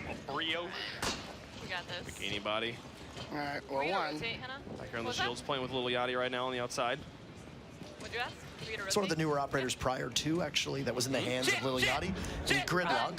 Okay, sorry. Bikini Body might actually become the very first victim here. As Russian Badger waiting very patiently. Oh no! With the shield. This is very dangerous, and he's going to get completely flashed to finish off. The two memers in a collision course downstairs in the bakery. I think it was Russian Badger sent over his comms. He was going to be looking for a nice brioche bun. Think of me. What is on? Now, that's actually a good opportunity to see what Finka does. She can actually bring you back from the dead, very similar to Doc does on defense. If you get down her ability, Adrenal Surge, it gets you back up off the ground. Okay, we got ammunition left. Ammunition over there on the stairs. Left now in a 2v5. Oh, Lil Yachty caught in the bear trap, so he goes for broke. Where are they? And Beanans will be able to get this finish if she wants to, with Anne doing her best as well. White stars, white stars. Finds the knife kill on Bikini Body. Yeah, right there. No team has won 2 in a row. Oh, no way. No way. 2v2. Beautiful double kill from Anne there inside of reading. 2-on-2. Tough position now for Moon, who does have the SASG. That was the shotgun that we saw being run from Tachanka earlier. There's an awful lot of damage up close, but has quite a great deal of recoil too, and has Sacriel not too far off, so both of them are just essentially knocking on the door of this site. Damn. And they do hold the diffuser as well, so if they need to, they can possibly get this objective down. Where's that? That's where it's going to be very important that Anne and Beanans can stop them. Okay, then reload then. Could have swore. Showing off the destructive capabilities here. So but all of these walls, actually, that separate Sacriel from the train car, you can shoot through those walls completely and expose the opponent behind it, be you an attacker or a defender. Awful lot of patience there on red stairs, though, just essentially waiting. And Moon will go on drone, something that really hasn't been happening all that much in this matchup. Leave a little drone to gather intel if you need to. Yeah. All the technology. And finds one through the wall. A headshot on the Moon die. And now Sacriel all alone on the Blackbeard. The double team. The double team. Big time. It's just the wall bangs for days. Well, Moon opened up all these holes in the wall, and it's actually working against Sacriel now because his position's been given away. He has only that one rifle shield left, which means he can absorb some damage with it, but it won't really be all that much. And Beanans has a reinforced wall that she can play behind, so she's going to be completely impervious to any damage. And when she pops out, she can get it. And T-Pain's team will once again take the lead. They take round 7, and they are now on match point. It's best of 5. They've got 4 in the bag. They need one more here to get the victory in our celebrity showdown. Who's it going to be? Do we go to round 9? Do you think we're going and bring it back? I mean, like I said, the prophecy is EU needs to win this one, so you got to have Team Lil Yachty win it. And then they need to do something they haven't done so far, which is win 2 in a row. Break the hearts of North America. Play the Warden. Bring the Warden out. Last opportunity to do so. Probably won't see it. I don't know. With everything on the line, the Tachanka's I'll take a Tachanka. Tachanka sounds pretty great. T-Pain, where you going? What are we doing here? This is the Little Yachty strat where he waits until the final moment and picks an operator that is so crucial. The Castle. Castle's a very good operator here on Cafe. His ability is essentially to close off doors and windows with a barricade that can only be destroyed either by meleeing it a set amount of times or with explosives. So exceptional at slowing down pushes, similar to trap operators as we'd mentioned earlier. T-Pain's team 1 round away from winning this. If you're rooting for Lil Yachty, make some noise, give them some support. They need all the energy they can get. Lil Yachty on the drone right now. It's like 5 claps. Hey, you know what? There's 5 people rooting for him there. Everyone's just shy. They're still just lost in everything they just saw in that press conference, man. Yeah. This is Tachanka on his turret. Some renovation work being done here, and Xander knows exactly where Tachanka is. So you have this preparation phase, whereas an attacker, you know exactly where the defenders can be. And all it's going to take is a quick little mark here, and Russian Badger is going to be found out, and he might not be long for this earth. I don't know, man. You might not like peak performance. You might not like. Oh, he got him. This is peak performance right here. And Xander knows where he is, and he won't be too much longer as Bikini Body does finish him off. Oh, the moon dive finishes off T-Pain. So there you have it. You need Lil Yachty's team to win here. Thermite shotgun is an interesting strategy, but if there's anybody who plays support as well as Lil Yachty does, I think he's going to be able to accomplish something with his team. This one. So they have to get all the way up to that 3rd floor. And because Cafe is so vertical, everybody on attack has access to rappels. They can rappel up to the top of the building. And then, as you can see from Bikini Body, you have hatches that you can drop down when you are on top of the map itself. Levano looking to do some scouting after dropping the fidget spinners. So Thermite's on the roof.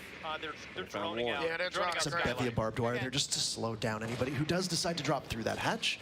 And the assumption would be that if you're a defender, you're going to be watching that hatch because you know it's opened up, you'll hear it. The camera's now mine. It's telegraphed almost that somebody is going to drop at some point. It looks like Sacriel might be the one on deck. We don't quite have a view on. They sent all 3 players up top and then drop straight in. Now taking a walk up, little Lexi will finish off Bikini Body. And now it's all evened up, 3 apiece. That's what we said. You know they've opened the hatch. The moment that they drop, they're possibly sitting ducks. And Lexi has this ACOG on her MP5. It's going to give her a lot of range to be able to gun anybody down.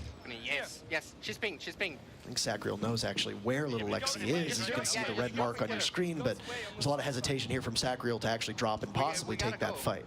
Yeah. Should I drop? I mean, it's gotta be scary, man. Dropping in.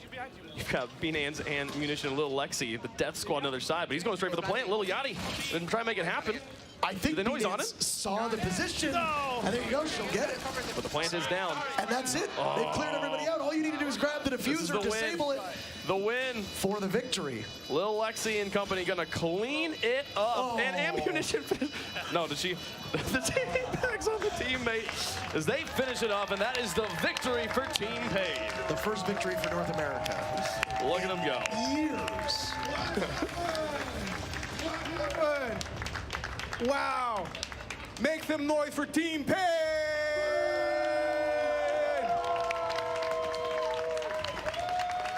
Well done, guys. Well done, well done. Yachty, what happened, man? Got out there. Whole team played a really good game. You know, third quarter, we tried really hard. We went in the paint, left a few in the back end, and just wasn't strong enough. You feeling good, though? Because you won 10K for your charity. It's all good. 10K is better than no K. Exactly. At Ubisoft, everybody is the winner. So 10K for the runner-up, Team Yachty. 40K for team winning, Team Pain, sorry. Can everybody, winning team, please. Or shall we start with the runner-up? Let's start with the runner-up. Team Yachty, we have something for you guys. We have a wonderful, way too big check for 10K. We can do your post moment with this if you want. Come on, yeah, everybody. Team Yachty. They're signing off. Indeed, we're signing off. They were streaming to their own audiences, so they had to do the right thing and sign off properly. Any final words from you guys? Oh, shit. Wow. All righty. Once again, make some noise for Team Yachty. All right. Thank you guys very much. We're gonna do a team picture after, so you can put this down for now. Put it right about here. Boom. And then the winning team. Yes, Team Pain. Make your way forward, guys.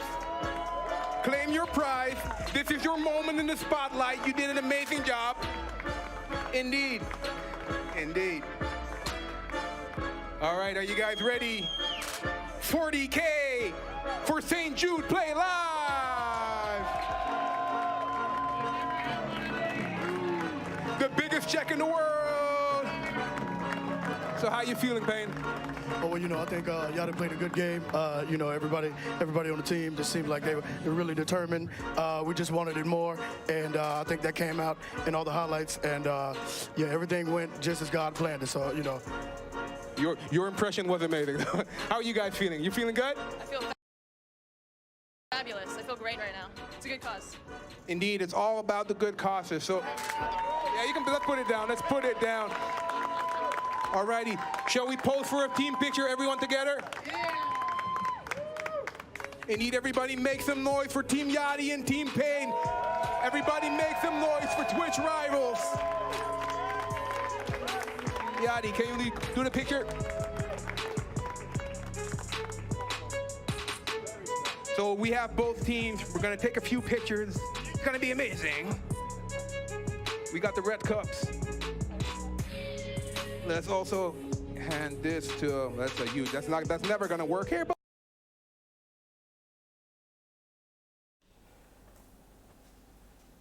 Ja, dat was dus veel meer Rainbow Six dan dat ik dacht dat er ging zijn.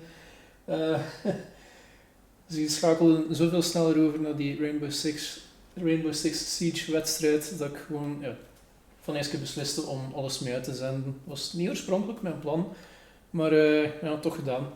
Je hebt het veel gehoord. Operation, ik ben een naam weer kwijt. Oh my god. Al die tijd om voor te bereiden en dan ben ik de naam opnieuw kwijt. Phantom Sight, dat was de Operation Phantom Sight. Komt dus morgen uit voor iedereen op Rainbow Six Siege. Dat is een volledig gratis update. Kan je vanaf morgen doen. Nog meer Rainbow Six nieuws. Wauw. Nog meer Rainbow Six nieuws is dus dat de nieuwe Rainbow Six Quarantine in ontwikkeling is. Dat zal een 3-speler tactical co-op game zijn, waarin je dus speelt in een wereld waar er een dodelijk virus is uitgebroken en dat je dus iets moet doen. Er is nog niet veel informatie over gegeven, gewoon dat het een player versus environment multiplayer game zal zijn, dus met 3 spelers tegen een computer. Wat dat verhaal juist gaat zijn, wat dat je juist gaat moeten doen, geen idee. Het zou gewoon een tactical game zijn. Is het first-person shooter, is het top-down? We weten het nog niet. Meer informatie volgt veel later. Nog meer Tom Clancy gerelateerd nieuws. Ghost Recon Breakpoint dan. Het is bevestigd dat er AI-teamgenoten naar solo-spelers zullen komen. Dus als je liever niet online wil spelen met andere mensen, dan kunnen dus gewoon, net zoals in Wildlands, gaan vertrouwen op AI-teamgenoten die je dus commando's kunt geven en die dan al dan niet goed zullen helpen. Er waren 2 nieuwe trailers voor de game vrijgegeven. Eén vanuit het standpunt van de Wolves en eentje vanuit de Ghosts. Die zal ik later op de site zetten. Op 5 september zal er een open beta zijn.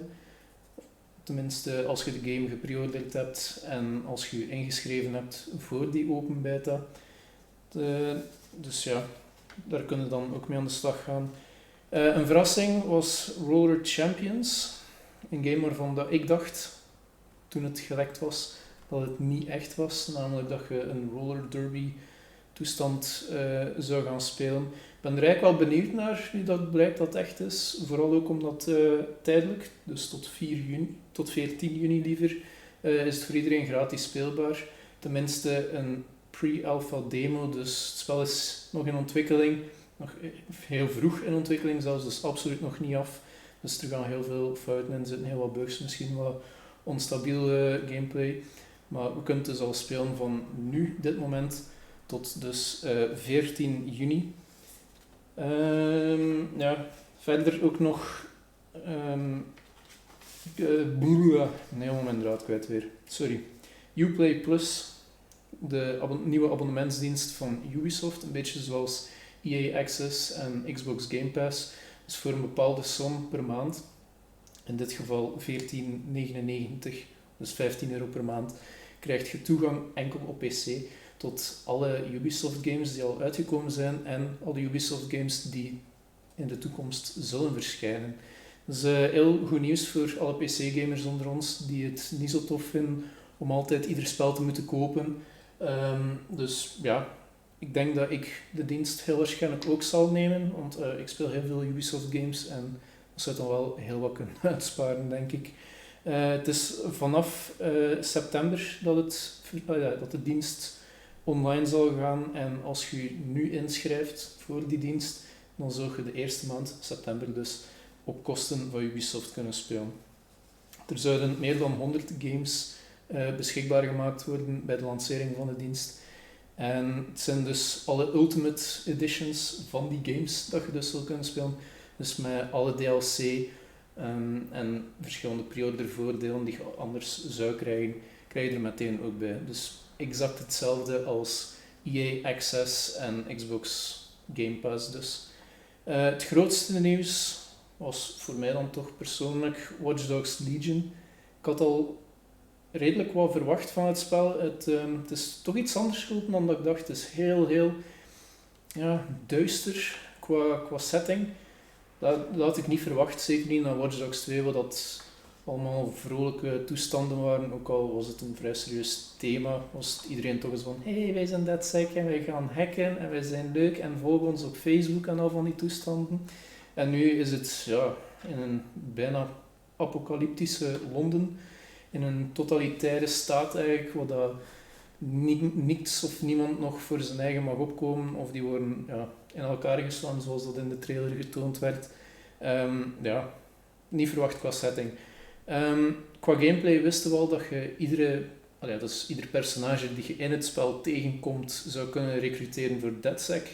En dat die dus ook speelbaar zou worden met zijn eigen dialoog, eigen bewegingen, eigen achtergrondverhaal, alles. Dus we zagen in de demo tijdens de presentatie dus in totaal 3 personages die gespeeld werden.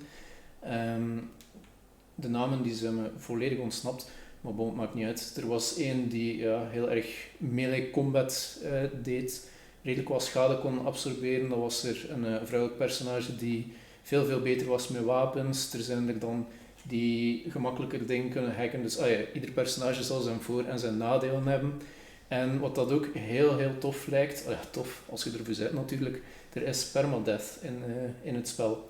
Met andere woorden, als je personage waarmee dat je speelt sterft, is die ook definitief dood en kun je er nooit meer mee spelen. En wat dat mij heel erg opviel in de demo was dat andere personages ook door hadden dat die ene dood was. Dus dat is iets dat ik persoonlijk nog niet veel gezien heb in games met permadeath, wat dan andere personages weten van oh shit, die vorige die is dood. Dus ik vond het wel tof. We hebben in de demo 2 nieuwe vijandige facties gezien. Dus eigenlijk de staat of het leek toch op de staat, heel militaire, uitgeruste vijanden. En dan de Kellys noemden ze, of heten ze, een andere vijandige factie. Wat dat hun specialiteiten zullen zijn, weten we niet direct. We weten wel dat ze aan mensensmokkel doen en dat jij als DedSec operator daar dus redelijk tegen is. Er was ook een tweede trailer, of een echte trailer voor het spel al uitgegeven. En die trailer deed me echt denken aan zo van die oude Britse gangsterfilms. Wat ik wel tof vond. Goed gevoel voor humor erin. En gelijk dat ik zei, of gelijk dat we ook al zeiden, of zagen tenminste in de demo, die badass granny. Dus een bommake die, zo te zien, dik in de 60, misschien zelfs 70 jaar was. Die gewoon even iedereen afmaakte. Moet kunnen. Het was tof om te zien dat hij ook haar eigen, volledig eigen animaties had. Dus je zag die echt zo voorovergebogen en moeilijk bewegen en eigenlijk vertrouwen op de omgeving en misleiding eigenlijk. Dan heb je andere personages die er gewoon invliegen en iedereen afmaken. Dus het leek me heel tof. De Ubisoft show in het algemeen was wel goed. Jammer genoeg ook weer een paar mobile games gezien, maar ik denk dat dat er nu bij hoort de laatste jaren. Ik ben er persoonlijk zelf geen fan van, want ook al zijn die games dan free-to-play, al die in-game aankopen, je weet het waarschijnlijk even goed als mij. Dat is gemaakt om iedere cent uit je zak te kunnen zuigen en ik ben er geen fan van, maar bon. Over het algemeen een heel toffe presentatie van Ubisoft, alleen een beetje jammer dat Rainbow Six Siege toch zo lang duurde. Ik had dat eigenlijk niet verwacht, maar tja. Straks om 3 uur 's nachts is er ook nog de livestream van Square Enix, waar dat we de nieuwe Avengers game zullen zien. Ik weet niet of dat ik die zelf persoonlijk ga inleiden en dan een samenvatting zal geven, want als dat een show is die volgens geruchten bijna 2 uur zal duren, dat is vrij lang en ik denk als je zelfs die live zult kijken, dat je het zult appreciëren om direct na de show in bed te kunnen. Dus ik zal hier gewoon even gedag zeggen en goedenavond en misschien tot straks. We zien wel nog. I'm a wolf, raised to be the alpha, but trained to follow. Alas, the beast can't be tamed that easily.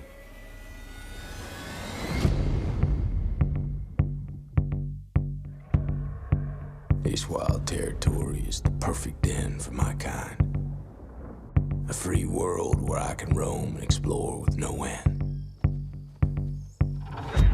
But I came here on the hunt, hidden among sheep, focused on their superficial dreams, moving up the food chain step by step before I dominate them all.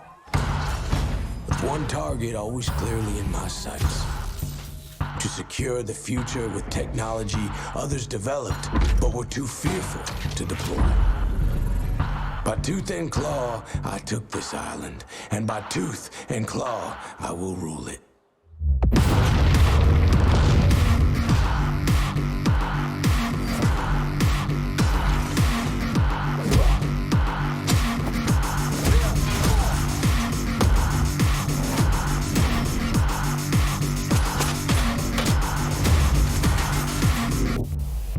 The wolf knows when a predator nears.